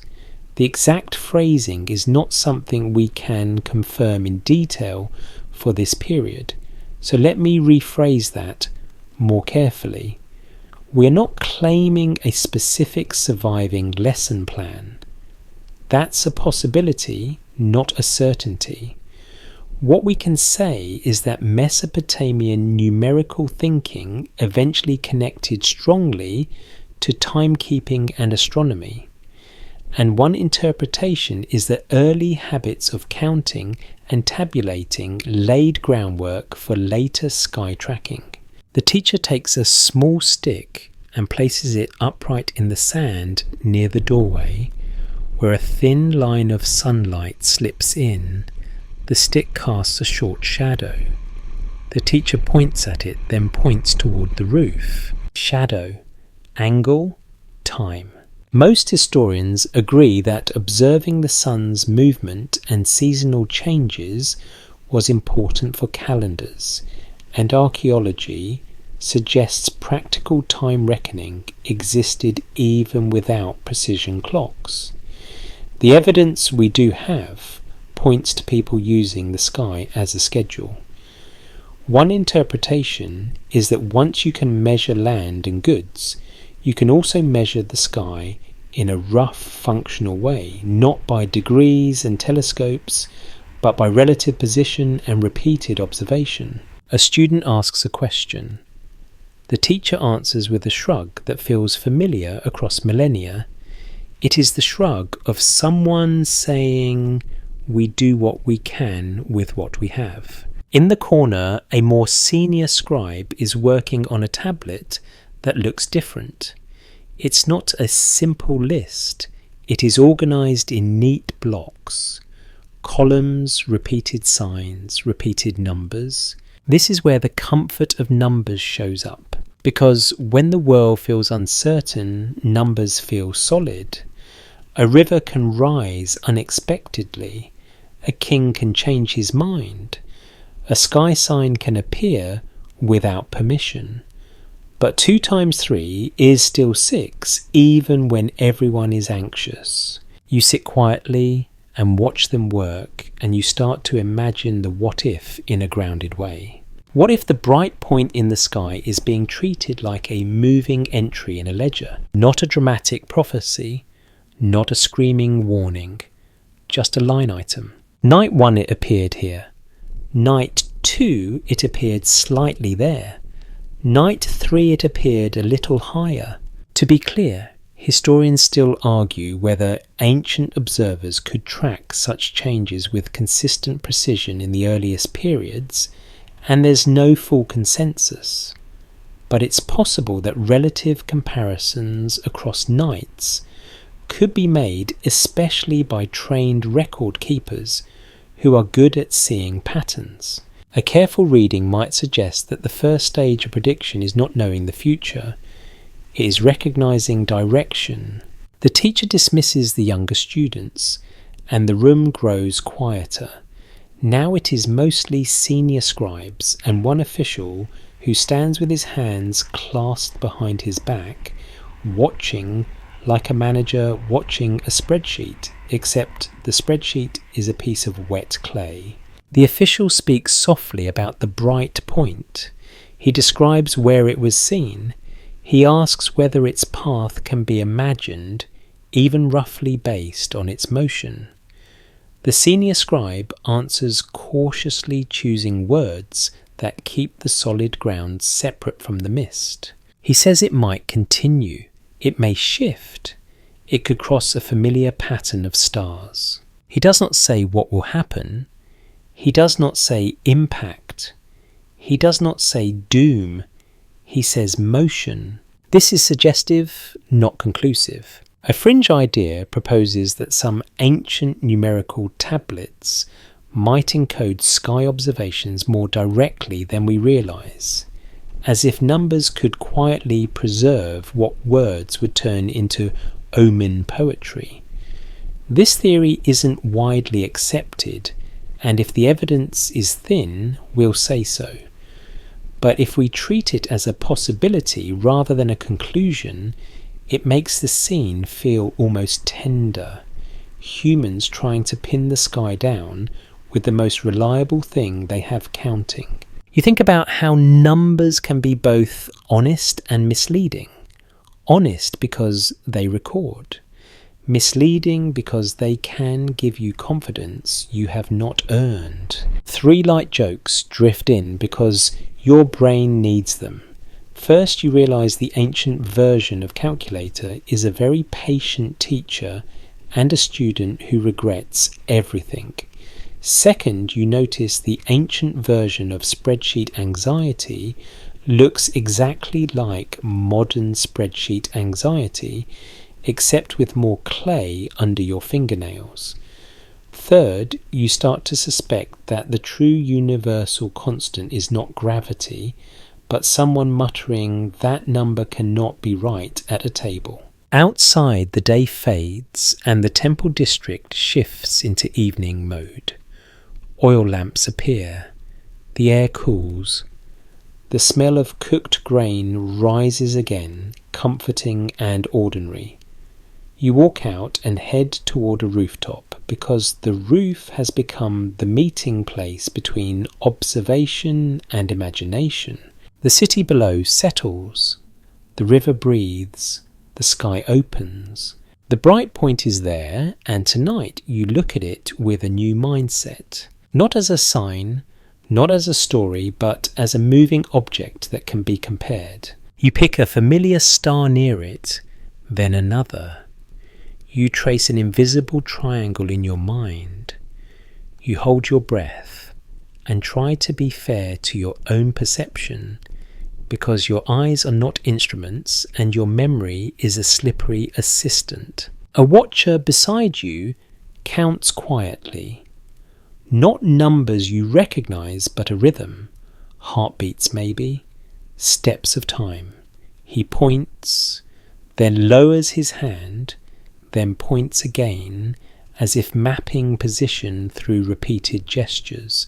Most historians agree that later Mesopotamian skywatchers developed methods of tracking celestial bodies, and archaeology suggests systematic observation emerged strongly over time. Historians still argue whether the earliest layers of that tradition were already forming in Sumerian contexts, but it's possible that the habit began simply people comparing what they see tonight with what they saw last night. You hear a scribe on a nearby roof begin to press a stylus into fresh clay recording position and conditions. Tap, slide, tap, slide. The sound carries across the night air like a tiny metronome, and something inside you relaxes because you understand the comfort of it. When the sky feels too big, you make it smaller by dividing it into notes, into numbers, into lines you can hold in your hand. Some parts are documented, some are interpretation, and some are gentle imagination. But the feeling is real either way. You stand under the stars and count, without counting, measuring without measuring, letting the city's quiet math wrap around the mystery like a blanket. The bright point does not answer you. It simply keeps moving slowly enough that you can watch. The night after the number room, you carry a strange calm into your sleep, as if counting has soothed the part of you that hates uncertainty. You wake before dawn with the familiar mixture of dust and cool air in your lungs, and for a few seconds you forget where you are. Then you hear the city, the distant bray, the soft slap of water against a canal bank, a rooster declaring himself the inventor of morning. You sit up and realise something else has changed. People are talking less loudly about the bright wanderer. Not because it disappeared, because it became a thing the officials are handling, which means everyone else does what humans always do. They shrug and go back to work while quietly listening for updates. Most historians agree that information in ancient cities moved through both formal and informal channels, and archaeology suggests temple and palace institutions shaped public behaviour. One interpretation is that once a strange sign is absorbed into an official routine, it becomes less of a rumour and more of a background concern, the way modern people treat a storm alert once it becomes part of the daily forecast. You walk toward the temple district and find a new kind of activity, not dramatic, but purposeful. A pair of runners heads out with sealed tablets. A guard checks a gate list more carefully than usual. A storage clerk inspects jars and counts them twice, because counting twice is what you do when your stomach feels uneasy. The evidence we do have points to temples managing goods and labour through records. A more cautious explanation could be that these tasks happen constantly, but it's possible that the sky sign is influencing priorities, turning routine checks into urgent checks. You pass a courtyard where an older official speaks to a group of workers. He gestures towards canal maintenance tools. Shovels, baskets, ropes. He points toward the river direction and then toward a place where the canal walls look worn. The workers nod. This feels like the city taking a cautious posture, not a panic response. A readiness posture. And here comes the cinematic, what if that stays grounded? What if the prediction is not a prediction of impact at all, but a prediction of vulnerability? The city nudged by the sky becomes more alert to the places where disaster would hurt most. In a side room, scribes gather again around tablets laid out like pieces of a puzzle. They compare notes from different roofs. They compare descriptions from different watchers. They compare small differences in position. To be clear, this is debated. Historians still argue whether such coordinated, multi-observer tracking existed this early in a systematic way. But it's possible that even informal collaboration could happen within an institution built on coordination.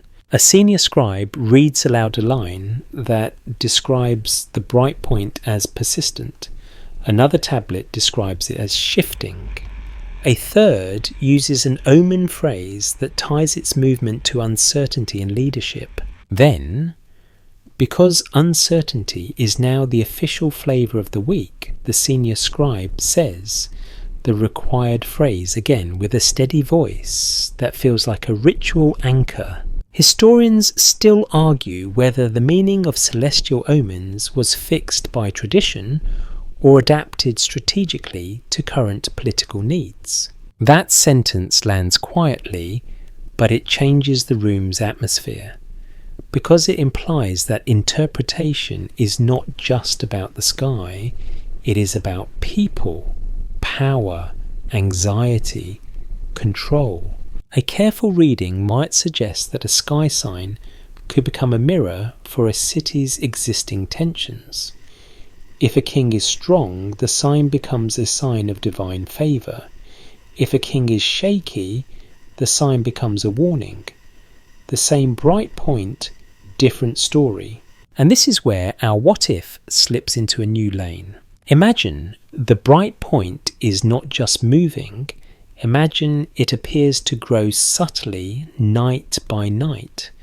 Not in an obvious way that would make everyone scream, but in a way that makes experienced watchers exchange looks. A fringe idea proposes that ancient people could have described a comet or similar object as a star with a tail, or a growing brightness, and that such descriptions might later be woven into omen collections. This theory isn't widely accepted for early Sumerian contexts, but if we treat it as a possibility rather than a conclusion, it gives our watchers a reason to feel that something is changing beyond simple motion. You spend the day moving through the city with this idea tucked into your mind like a small stone. You watch people do ordinary things because ordinary things are what keep a city alive. A woman kneads dough. A man repairs a broken jar with pitch. Children chase a hoop down a lane.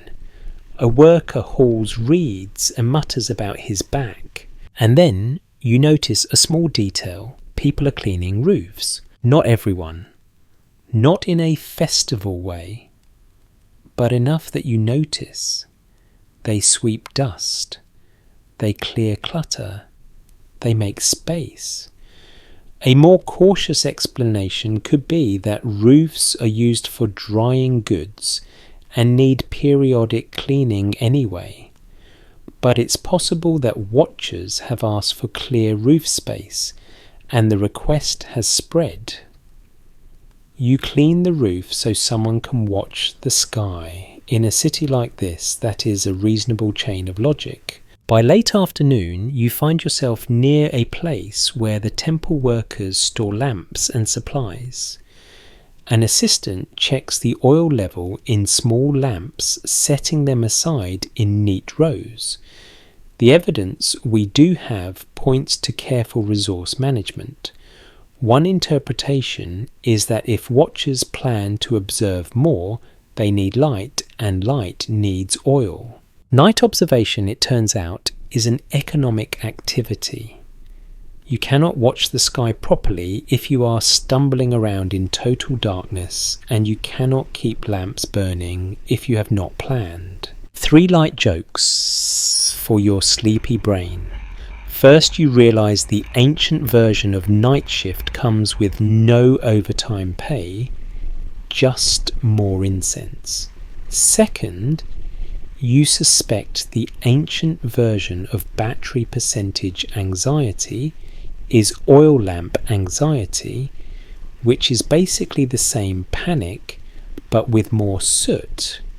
Third, you notice the universe has excellent comedic timing. It always becomes interesting right when you want to sleep. As night arrives, you climb to a rooftop that feels like a quiet observation station now. Several watchers are already there, spaced out, speaking softly. One holds a small tablet. Another holds a lamp shielded from the wind. A senior scribe sits cross-legged, stylus ready. Tap, slide, tap, slide.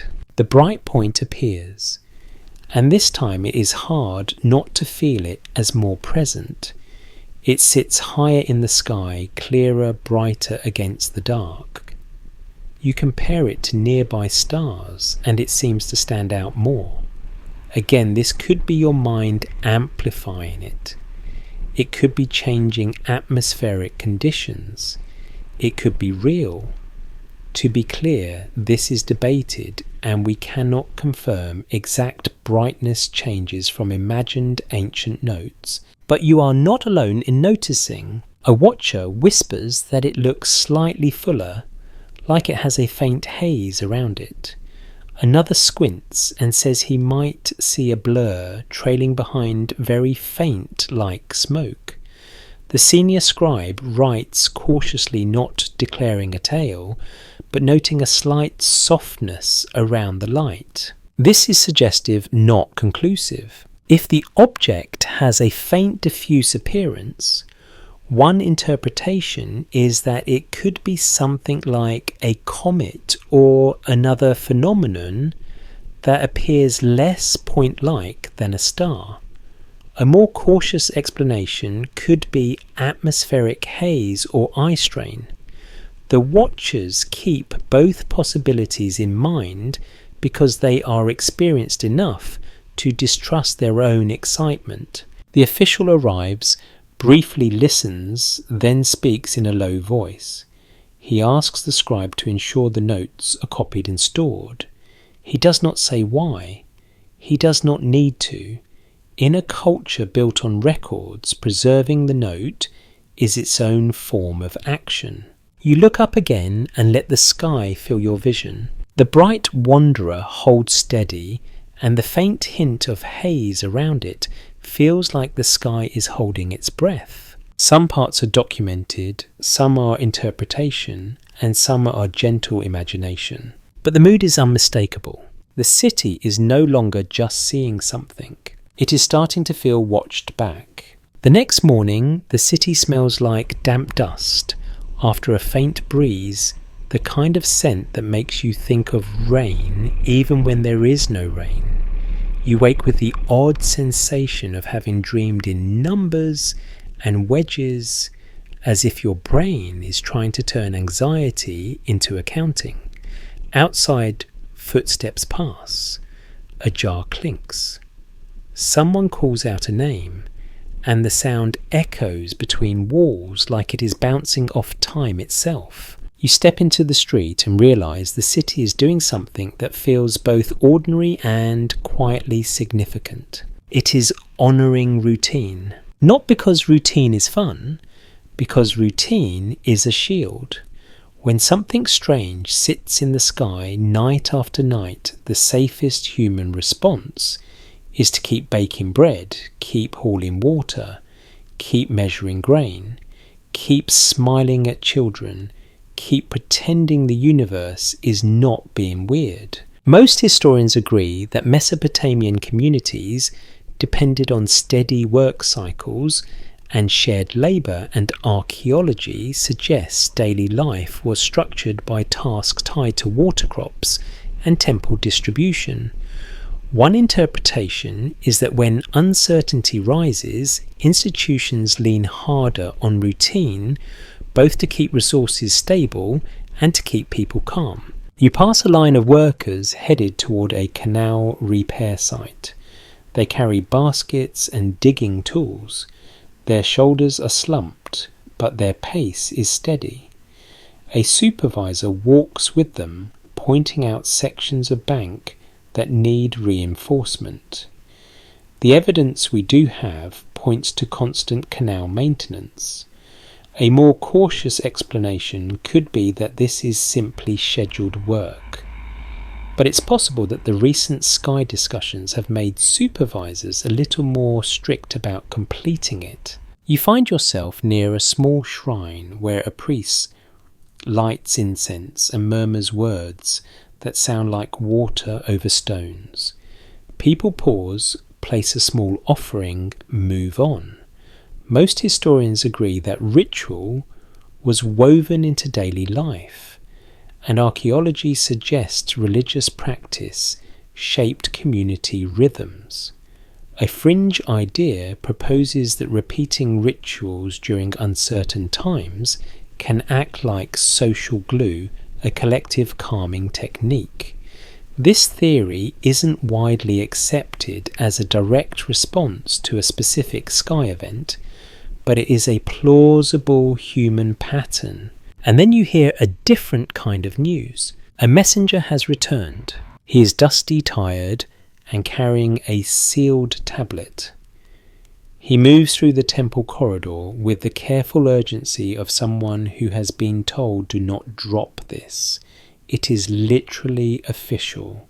A scribe meets him, breaks the seal and reads. You cannot hear every word, but you see the faces change. Not panic, recognition. The other city saw it too.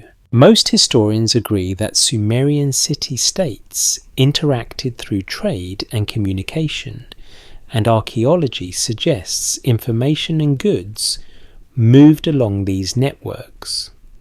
One interpretation is that shared observation would strengthen belief. A sign seen in one city can be dismissed as local nonsense. A sign seen in many places becomes harder to ignore. A senior official steps into the room and asks questions in a calm voice that tries to sound like calm is his natural state. He asks when it was seen, where it appeared, whether it moved, whether it looked hazy. The messenger answers as best he can. The scribe writes as the questions come, pressing wedges into fresh clay. Tap, slide, tap, slide. The rhythm is steady, and it tells you something about this culture's defense against uncertainty. They record, they compare, they preserve. Then, because the universe apparently loves this phrase, someone in the room says it again, not like a slogan, but like a reminder that humility is part of survival. Historians still argue whether these shared sky reports were treated as literal warnings or as narratives shaped by politics, memory, and fear. The official nods. That statement gives him room to act without claiming certainty. He makes a decision that is both practical and symbolic. He instructs that watchers be assigned officially for several nights with scribes present to record. Not every roof, not a citywide frenzy, just a small structured group. A careful reading might suggest that this is the moment observation becomes procedure. Even if it is not full science, it is organised attention. Later that day, you are invited to the roof of a higher building near the temple complex, a place with a clear view of the horizon. Several people gather there before sunset. A senior scribe brings clay, another brings lamp oil, a third carries a small board for smoothing tablets. The setup looks almost modern in its logic. If you want good notes, you need consistent conditions. You need the same vantage point. You need the same reference patterns. You need light without glare. Most historians agree that later Mesopotamian astronomers used consistent observations over time, and archaeology suggests systematic recording practices developed strongly. Historians still argue whether earlier Sumerian practice had the same structure, but it's possible that the seeds of such structure could appear in moments like this when unusual events demand attention. While you wait for darkness, an older watcher tells a story not about the sky, but about leadership. He says kings are like canal walls. When they are strong, water stays where it should. When they crack, everything leaks. It is a political metaphor disguised as an engineering metaphor, which is basically the ancient version of tweeting. One interpretation is that a sky sign gives people a safer way to talk about power. You can criticize the king by talking about the heavens. You can express worry about succession by talking about omens. You can say the sky looks uncertain when you really mean the palace feels uncertain. A popular rumour claims that when a bright wanderer appears, it signals trouble for rulers, not because the sky cares about politics, but because people use the sky to explain politics. The rumour is not evidence, but it reveals how the city thinks. 3 light jokes, because your brain is getting cosy. First, you realise the ancient version of official announcement is a man with a serious face and a clay tablet, which is exactly as exciting as it sounds. Second, you notice the ancient version of data collection involves sitting on a roof at night and trying not to fall asleep, which is also modern life if you work in astronomy. Third, you suspect the sky object is gaining followers faster than any temple singer. Sunset arrives and the sky darkens gently. Stars appear. The moon is brighter now, casting a pale glow that outlines rooftops and temple edges. Then the bright wanderer appears. It is higher, clearer, and yes, it does look a little softer around the edges. Not a dramatic tail, not a blazing streak, but a slight halo like a star seen through a thin veil. The watchers murmur quietly, and the senior scribe writes it down with careful wording. He notes brightness relative to nearby stars. He notes position. He notes the faint haze as a possibility, not a certainty. He notes the direction of the object's slow shift across nights. This raises the possibility that the object is not fixed. It might support the idea that it is moving through space relative to the background stars. But to be clear, this is debated, and the observational quality is limited by human eyesight, atmosphere, and memory. The scribes know this, and their language remains cautious. The official listens, then asks the question you have been carrying in your chest. If it keeps moving, where will it be? The senior scribe answers with humility. He says it may continue in the same direction. He says it could cross a certain star grouping within a certain number of nights. He does not promise, he suggests. This is where the what-if becomes cinematic without becoming misleading. Imagine a city that cannot compute an orbit but can sense direction, a city that cannot predict impact but can predict that something is approaching or at least changing. As the night deepens, the watchers keep noting details. The lamp flickers, the wind shifts, the river's scent rises like a soft blanket. And you sitting on a roof under ancient stars feel the strange comfort of organised observation. The universe might be unpredictable, but the human response is steady. Write it down, compare it, watch again. Some parts are documented, some are interpretation, and some are gentle imagination. But the feeling is real. The city is listening to the sky in the only language it trusts. Numbers, wedges, clay. You spend the next day in a strange split reality. In the streets, everything is normal in the most ancient way possible. People haul water. People argue over prices. People patch baskets and scold children and sweep dust that will return 5 minutes later like it has a lease. The river keeps moving, pretending it is not the most powerful thing in the landscape. And yet tucked inside the temple rooms and on the higher roofs, a quieter reality continues. Watching, recording, comparing.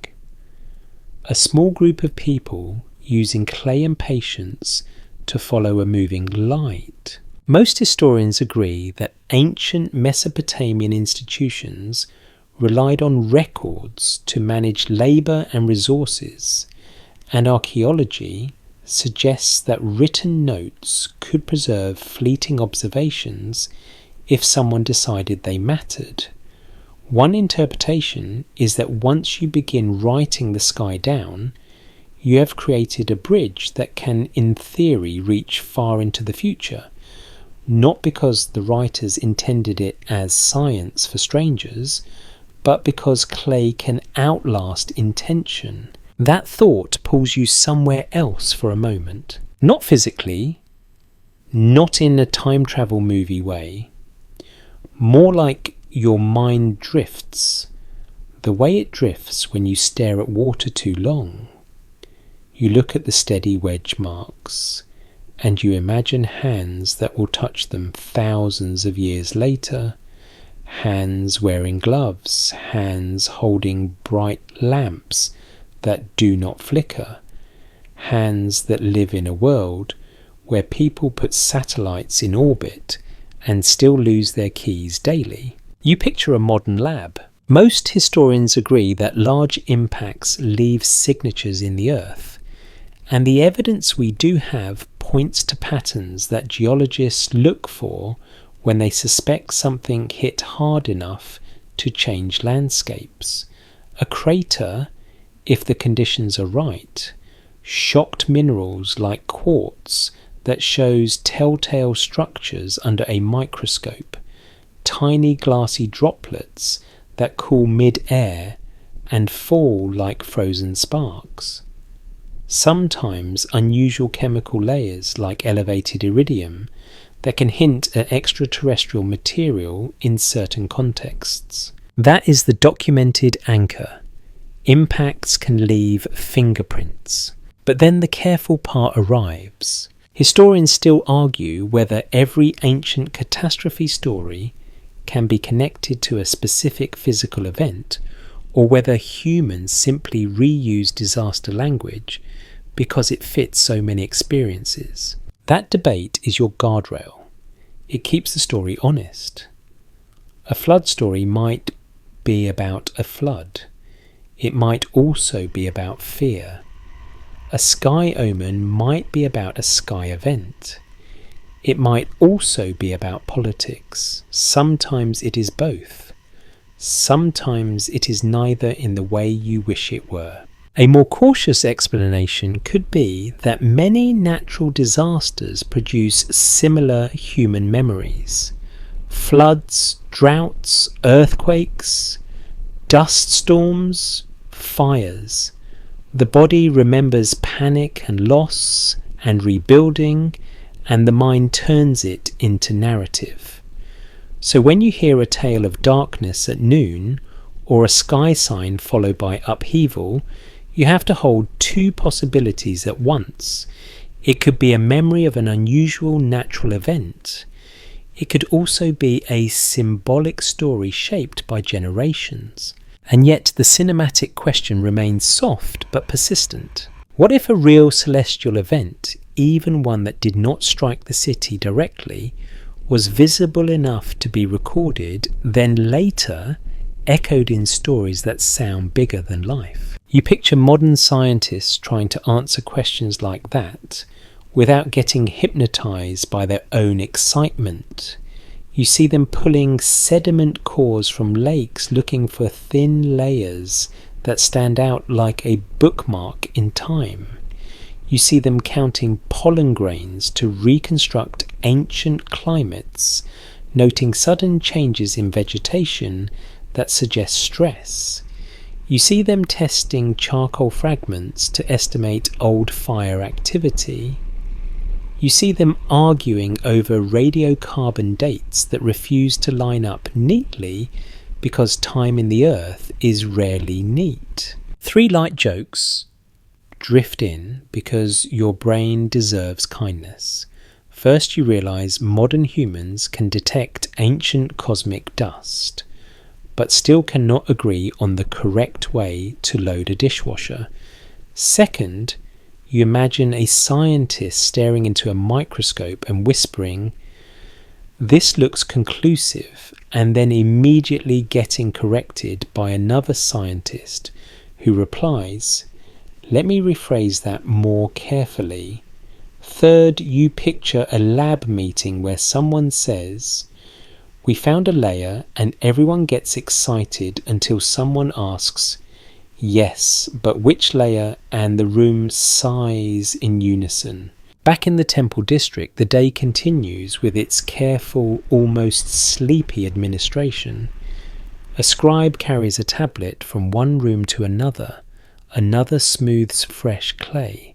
The sound returns like a small heartbeat. Tap, slide, tap, slide. You step into a side chamber where the official watchers keep their notes. The tablets are not stored like sacred relics. They are stored like useful objects placed where they can be reached again. What's broadly accepted is that archives can preserve unexpected details simply because the system is designed to preserve everything. One interpretation is that this is how a rare sky event could survive in writing at all. Not as a dramatic proclamation, but as one entry among many, a line item in the city's memory. A scribe reads out the most recent note, speaking slowly, choosing language that does not overreach. He describes the position of the bright wanderer relative to familiar stars. He mentions the slight haze, again phrased as a possibility.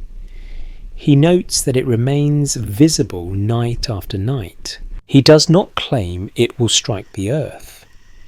He does not claim the gods are angry. He records what can be seen. This raises the possibility that what you are watching is not a random twinkle, but a moving object. This might support the idea that trained eyes can detect slow change even without modern tools. It is suggestive, not conclusive. Outside the city keeps working, but you notice small ripples of behaviour that could be either routine or response. A canal crew reinforces a weak section of bank. A storehouse clerk double checks seals on jars. A priest repeats a calming ritual at dusk. A more cautious explanation could be that this is normal seasonal management. But it's possible that uncertainty in the sky nudges people toward extra care on the ground. That is the part that feels most real, regardless of whether an impact ever happens. The sky makes people pay attention. Attention makes people prepare. Preparation makes cities more resilient. Even if the threat is misread, the response can still be useful. As sunset approaches, you climb to the designated observation roof where the official watchers gather. The air cools, the horizon turns peach, then fades into darker tones. The river smell rises gently damp and familiar.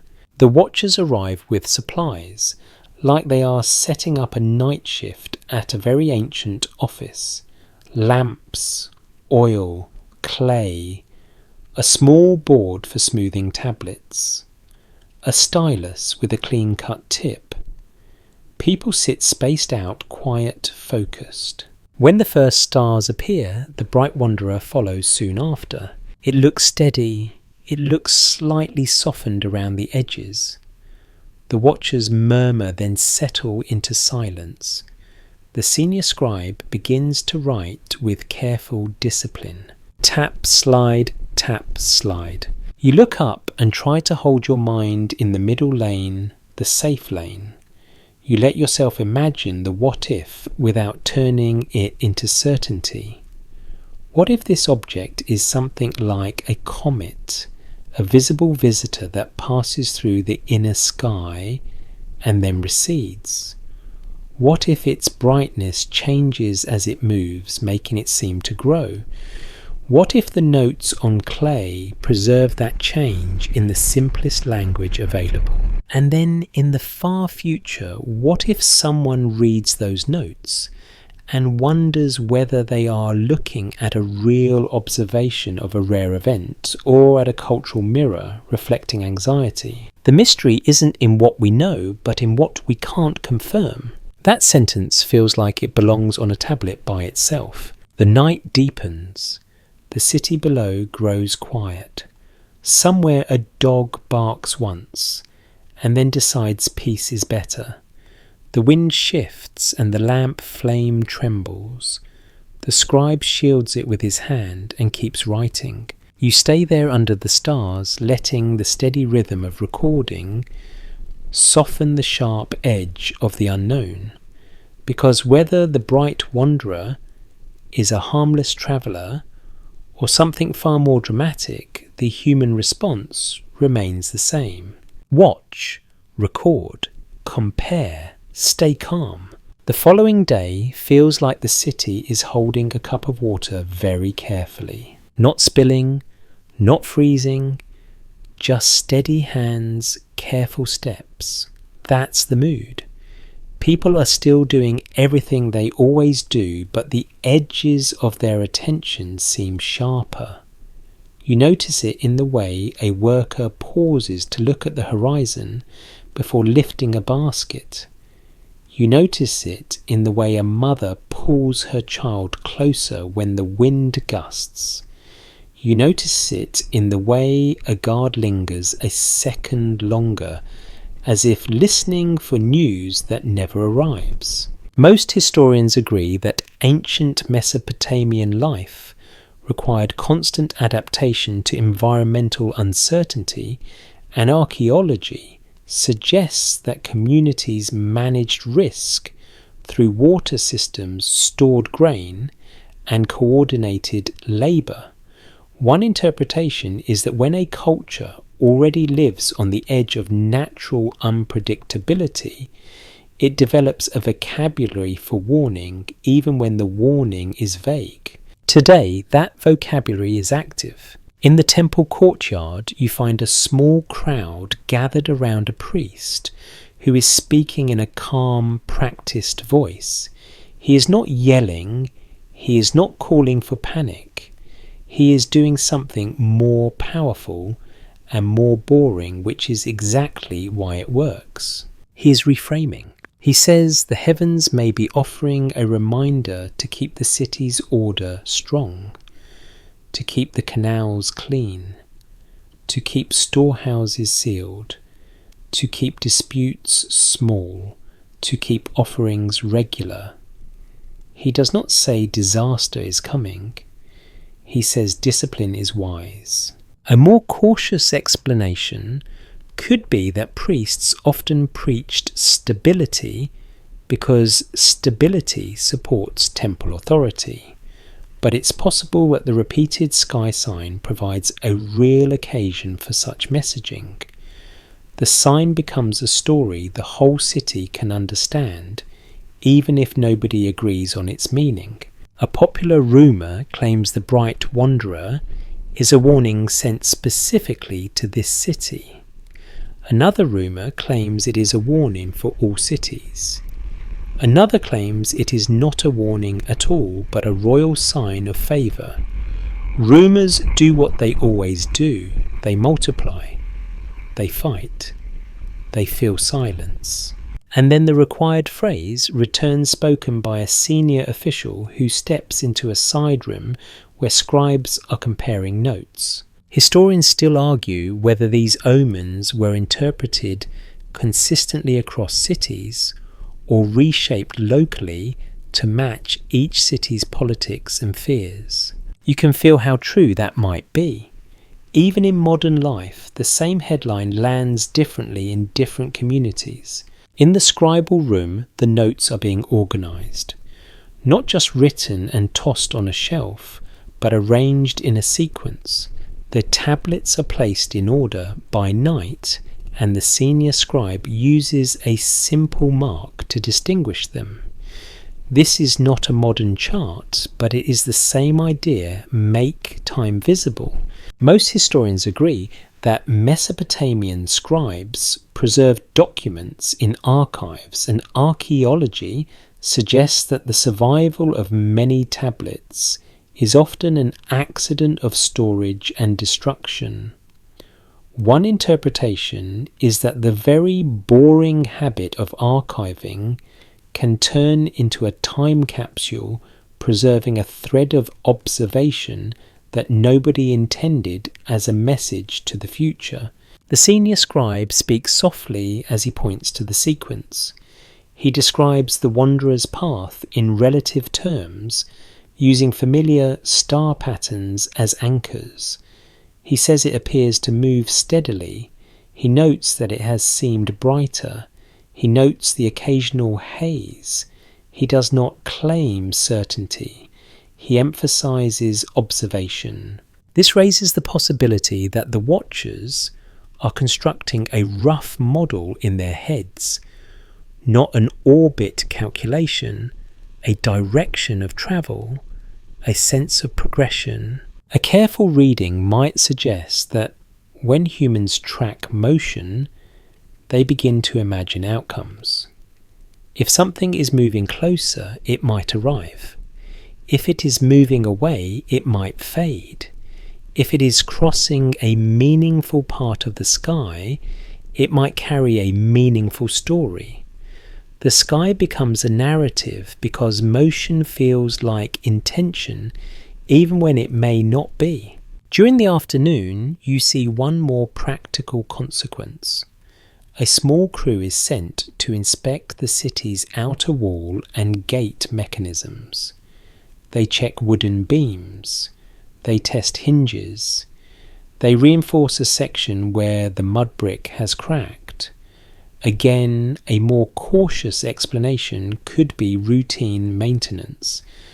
But it's possible that leaders hearing omens about upheaval want the city physically secure. This is where you see the quiet genius of institutional caution. You do not need to know what is coming to prepare for disruption. You just need to admit disruption is always possible. 3 light jokes drift in like soft feathers. First, you realise that the most effective magic in this city is preventative maintenance. Second, you notice that every time the sky gets weird, humans respond by organising meetings and checking locks, which is honestly very on brand for our species. Third, you imagine the bright wanderer complaining to itself, "I wanted to be mysterious, not to inspire an inspection report." As evening arrives, you head to the observation roof again. The watchers are more practiced now. They set up lamps in a consistent position. They shield flames from the wind. They keep the writing area tidy. They speak less. They watch more. Most historians agree that systematic observation improves with repetition, and archaeology suggests that over time, Mesopotamian astronomical practice became highly organised. Historians still argue whether early Sumerian watchers had the same structure, but it's possible to see how structure could begin in a moment like this, when the sky demands attention. Darkness deepens. Stars appear. The moon is present, but not overpowering.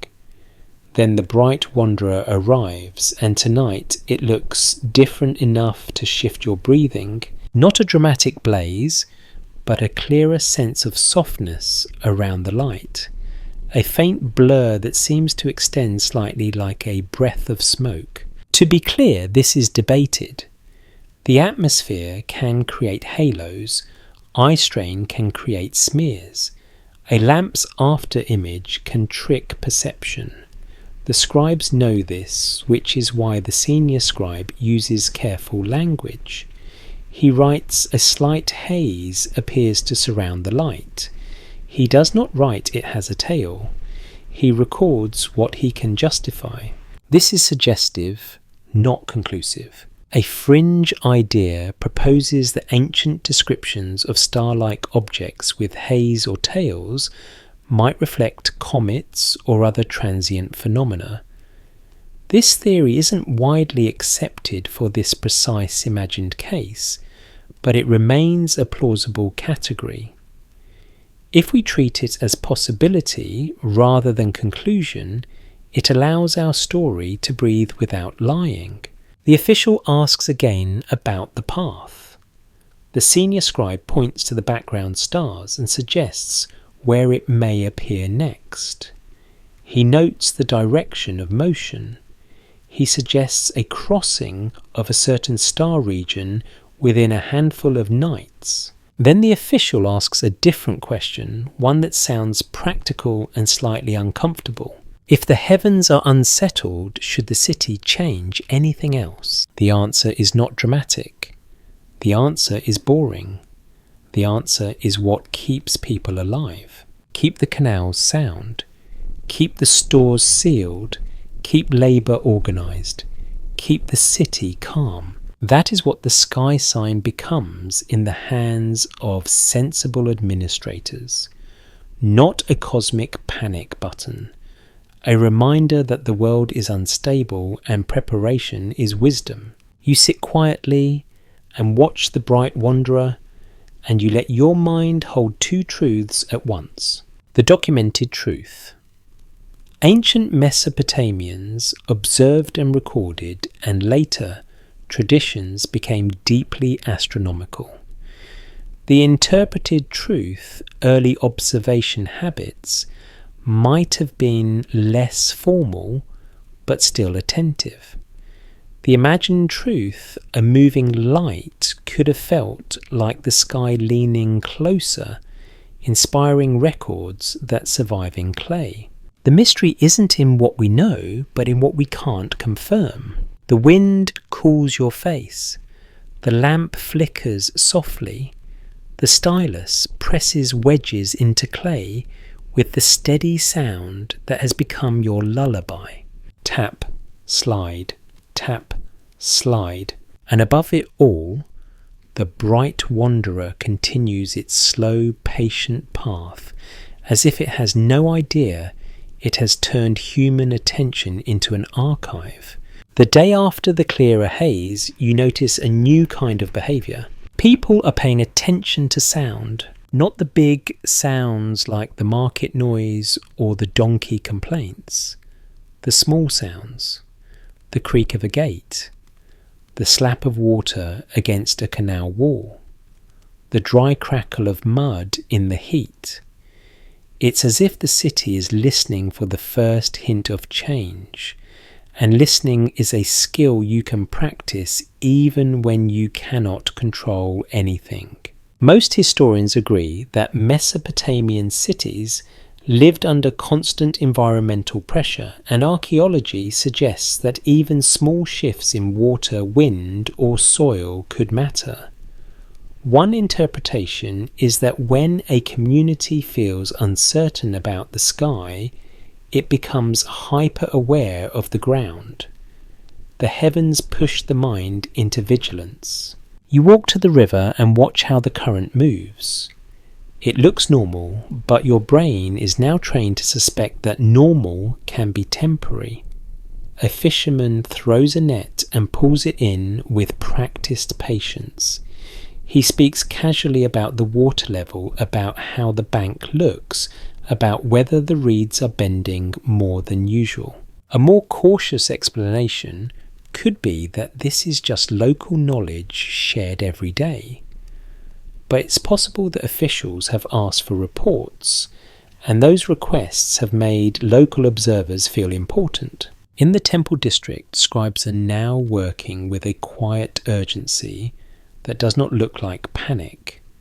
It looks like deadlines. Tablets are being copied, notes are being sealed, messages are being prepared for other cities. Most historians agree that intercity communication existed through messengers and trade, and archaeology suggests writing supported coordination.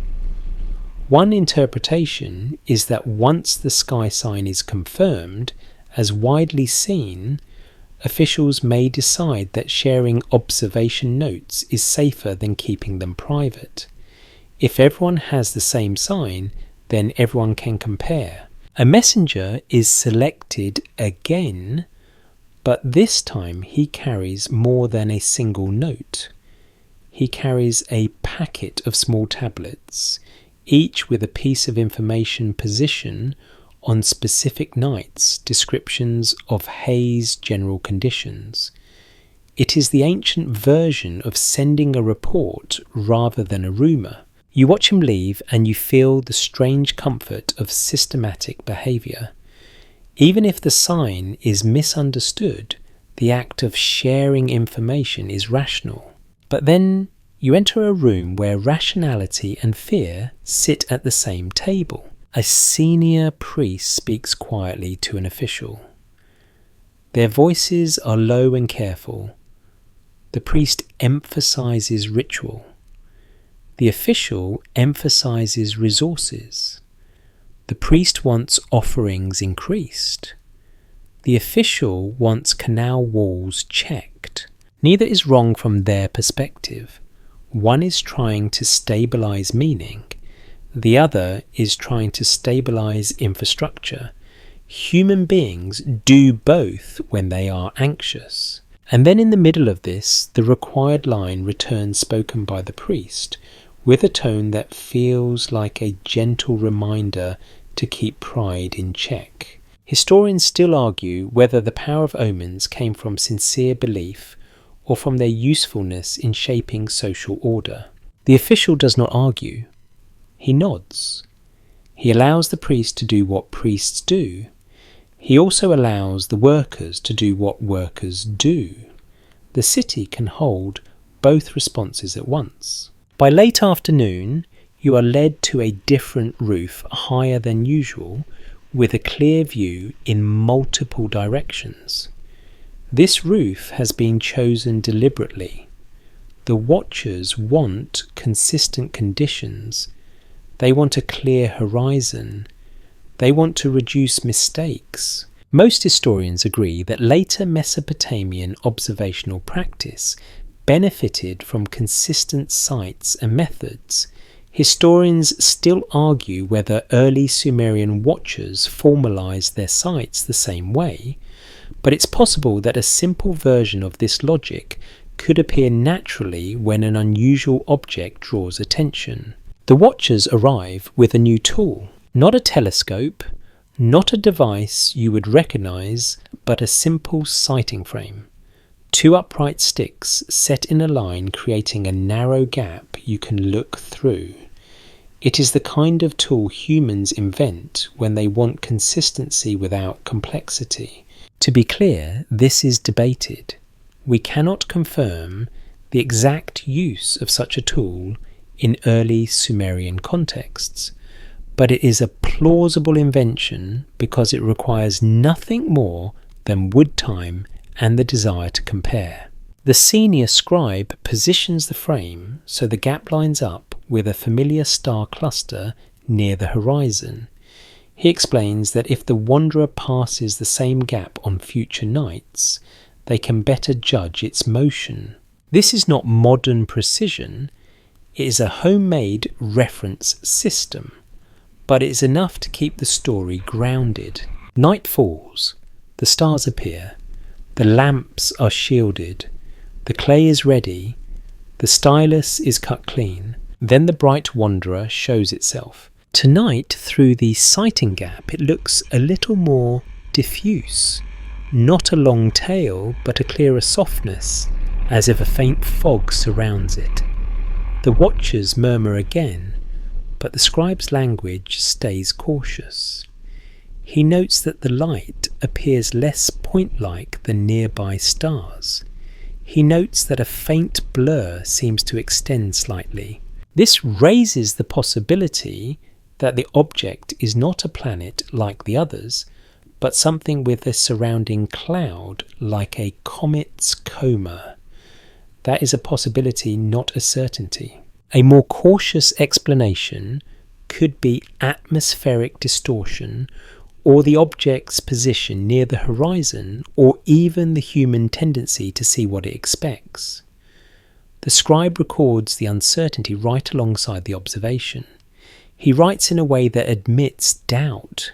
This is suggestive, not conclusive. A fringe idea proposes that ancient omen language about hairy stars might refer to comets. This theory isn't widely accepted as a direct proof for any single event, but it is a known category of interpretation in later traditions. If we treat it as possibility rather than conclusion, it gives our watchers a vocabulary that fits without pretending certainty. The official asks the key question again, but now it has a sharper edge. If it is growing, how long will it remain visible? The senior watcher answers carefully. He says it may brighten further. It could become more obvious, or it might fade. They cannot know.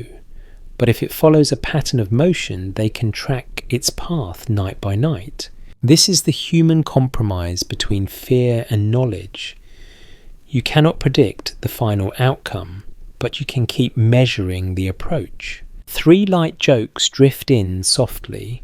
First, you realize the ancient version of instrument calibration is 2 sticks, and a man saying, "No, not like that."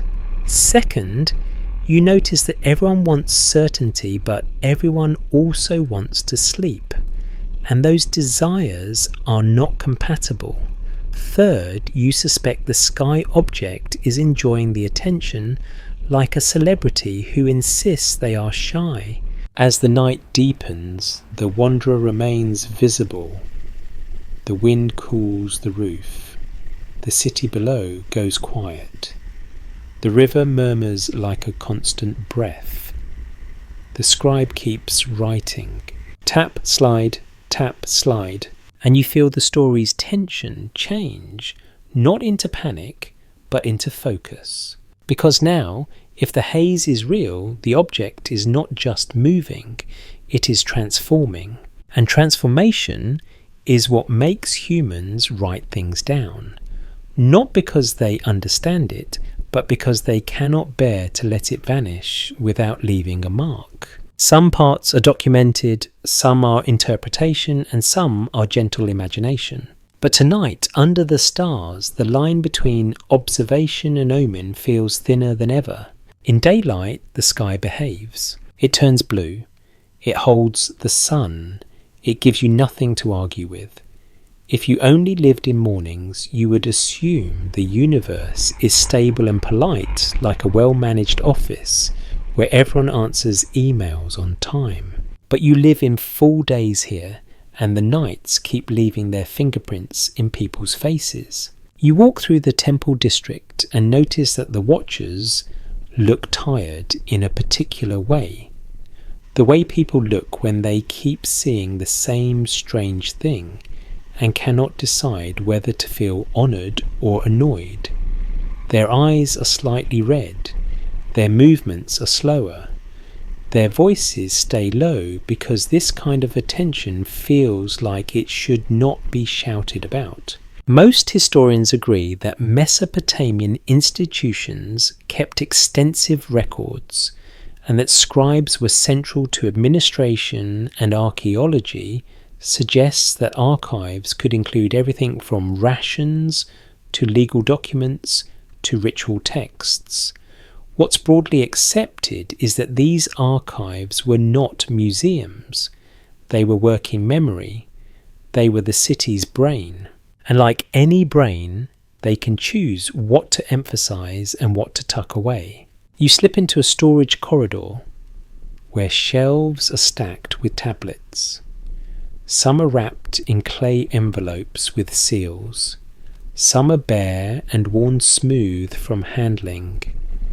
The room smells like dry dust and old plaster with a faint tang of oil lamp soot.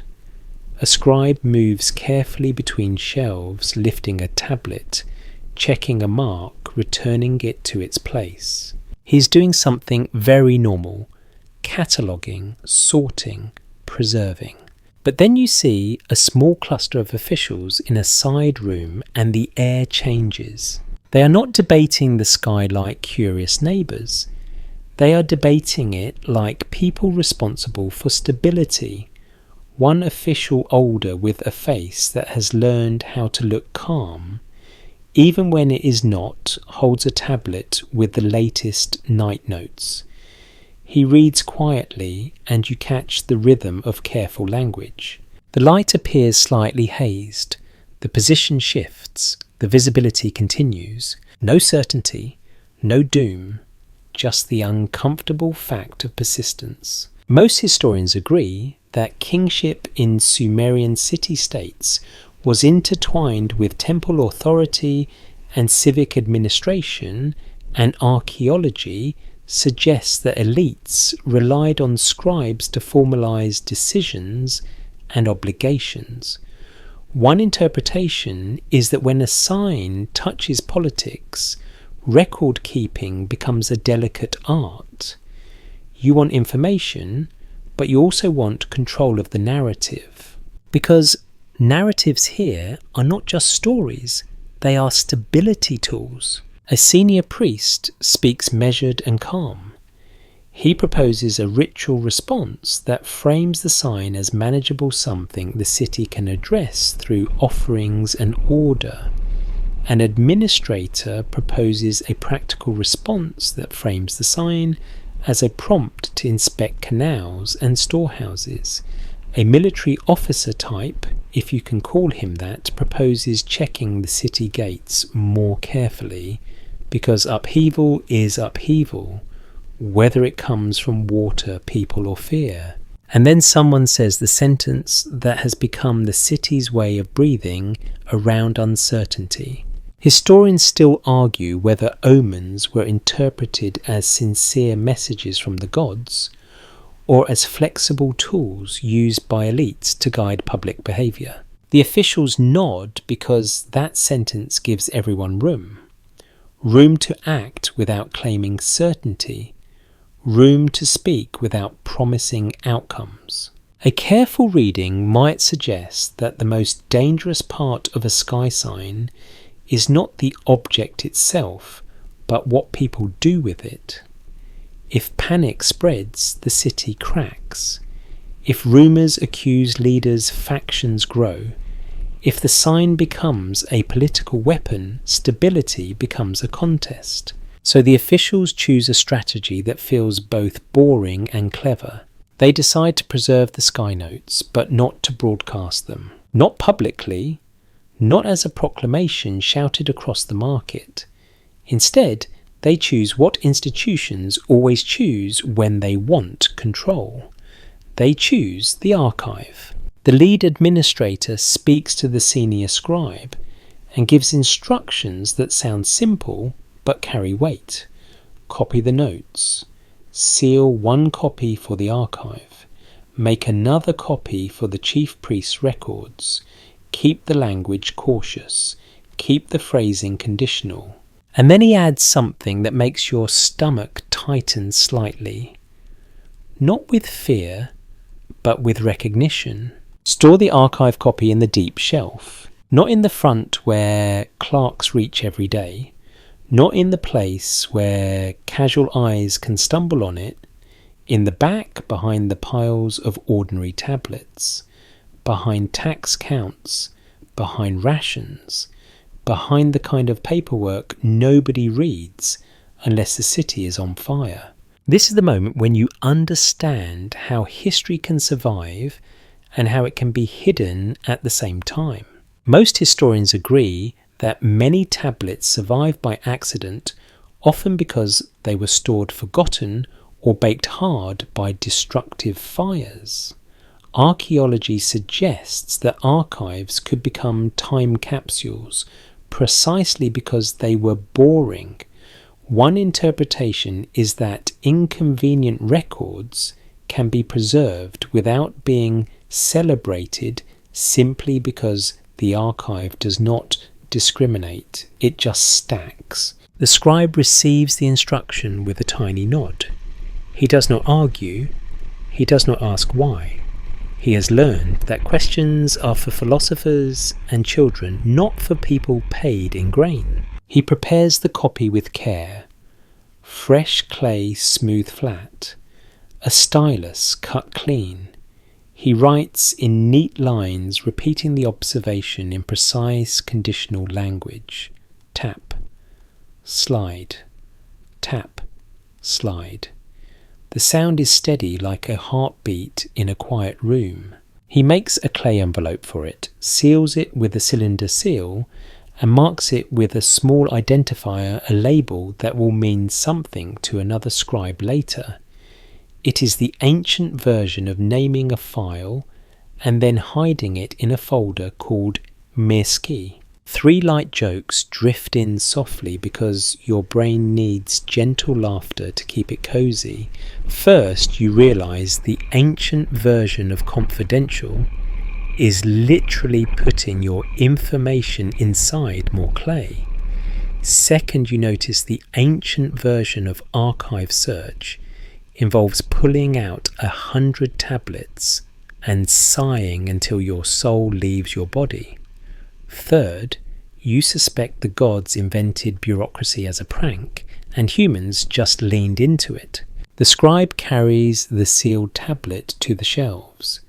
You follow at a respectful distance. He walks past stacks labelled with familiar administrative categories, grain, labour, livestock offerings.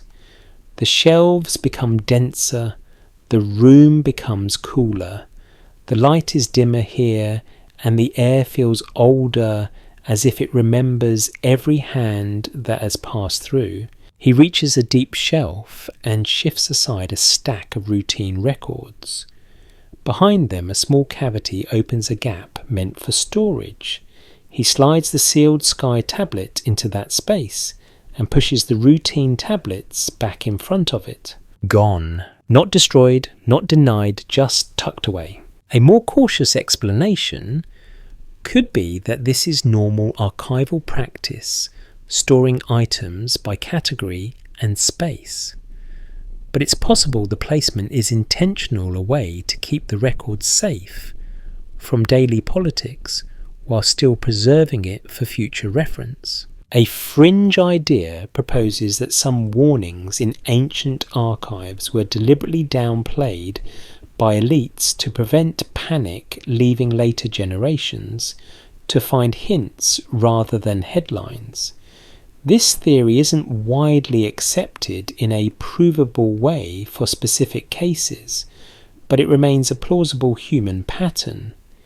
If we treat it as a possibility rather than a conclusion, it fits the emotional logic of leadership. Leaders often fear public fear. The day continues. Outside the market buzzes, people trade, children run, the river flows, the city maintains its mask of normal. But inside the archive, a quiet decision has been made.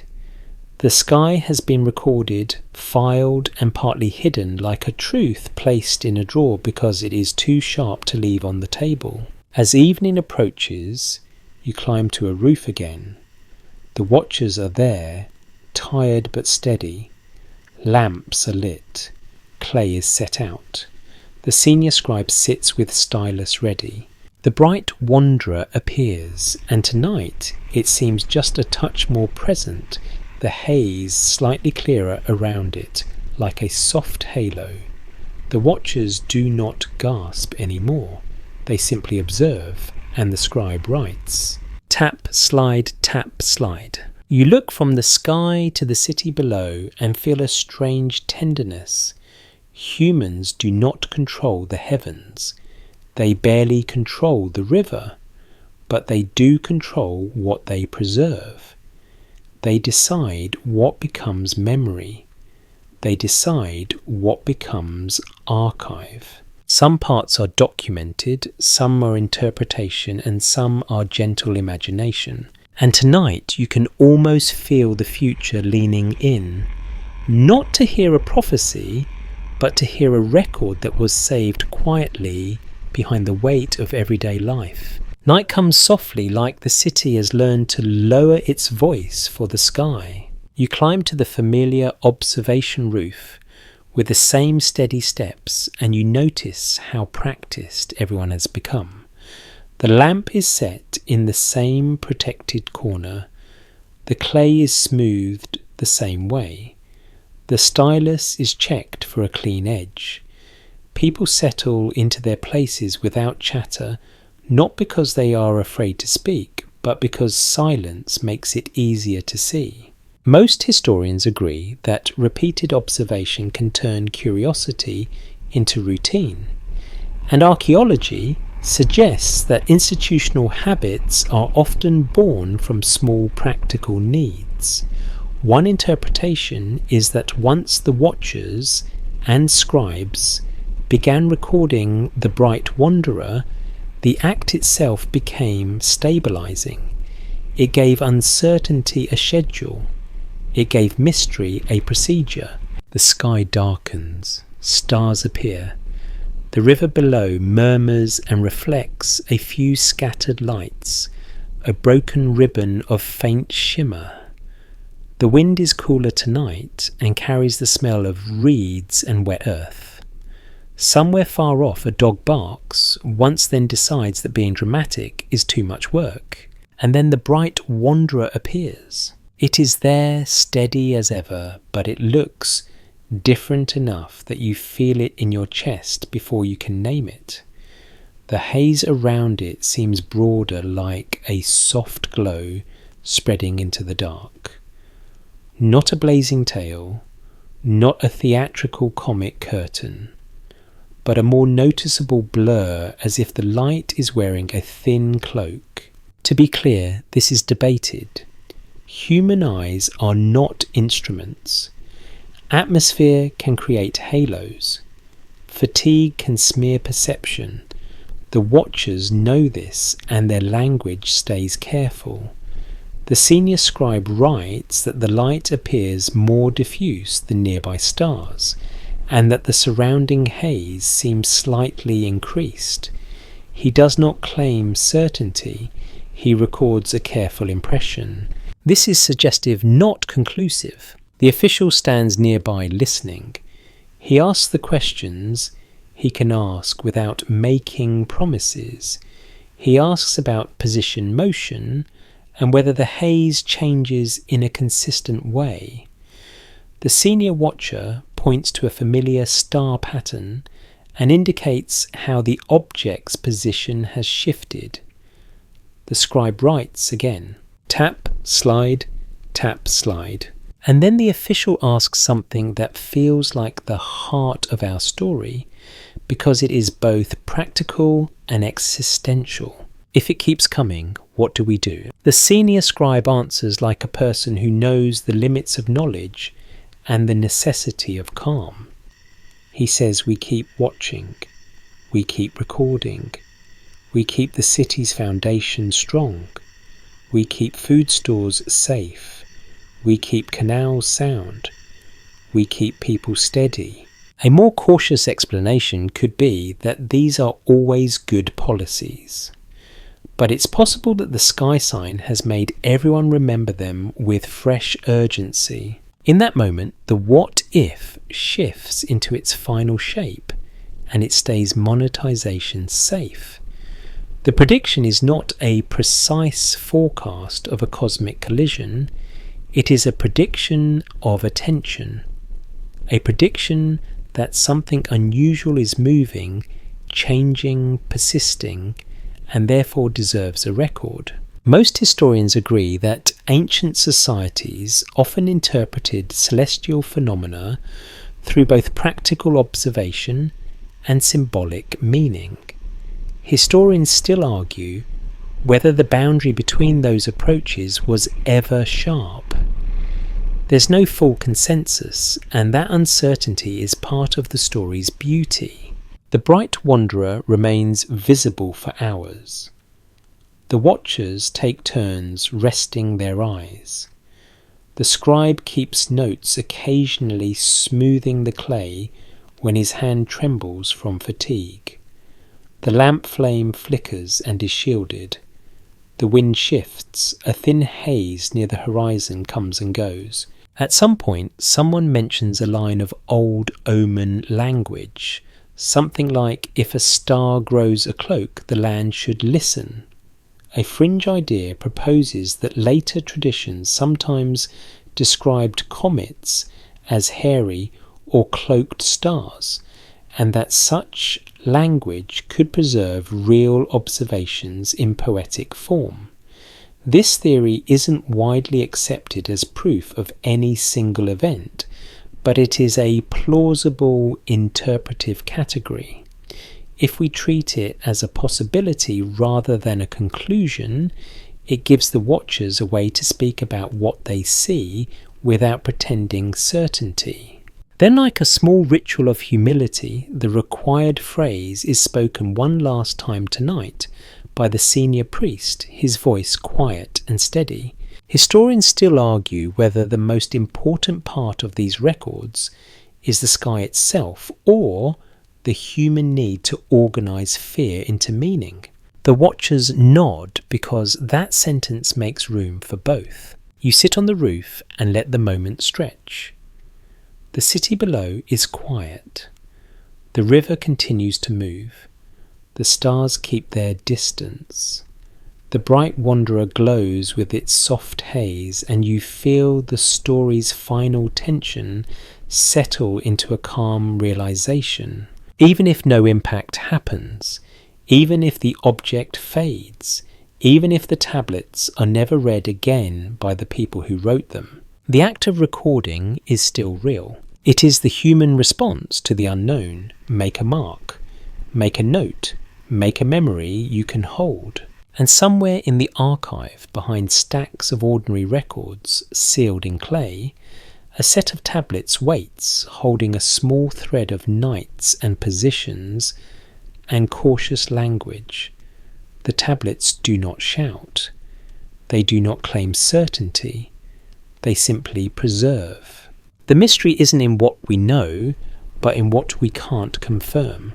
And now as the night deepens, you let yourself imagine the far future again, a room lit by bright modern lights, a researcher lifting a sealed tablet, breaking it carefully, reading the wedge marks, not discovering a prophecy, but discovering attention, discovering that someone long ago looked up at the same sky and felt the same question form. What if the story is pointing at something else? Maybe the most important impact is not the one that hits the earth. Maybe it is the impact of wonder on the human mind. The way a moving light can pull a whole city into shared observation. The way uncertainty can inspire maintenance and ritual and record keeping. The way a fragile temporary life can choose to leave a durable mark. Some parts are documented, some are interpretation, and some are gentle imagination. And now we slow down. We soften. We let the edges blur into sleep. Wind down. You let your shoulders relax on the warm roof, and you listen to the city breathing below you, a low hush of life settling into darkness. The lamp's flame is small and steady, and the scribe's stylus has finally gone quiet, the last wedges pressed into clay like a final sigh. The bright wanderer remains in the sky for a while longer, blurred softly at the edges, not threatening, not demanding, simply present, like a distant lantern hung in the heavens. You inhale, and the air tastes of reeds and river water and old brick, and you imagine the river sliding through the night with endless patience, carrying reflections downstream and leaving nothing behind but a feeling. The stars keep their quiet positions. The city keeps its quiet routines.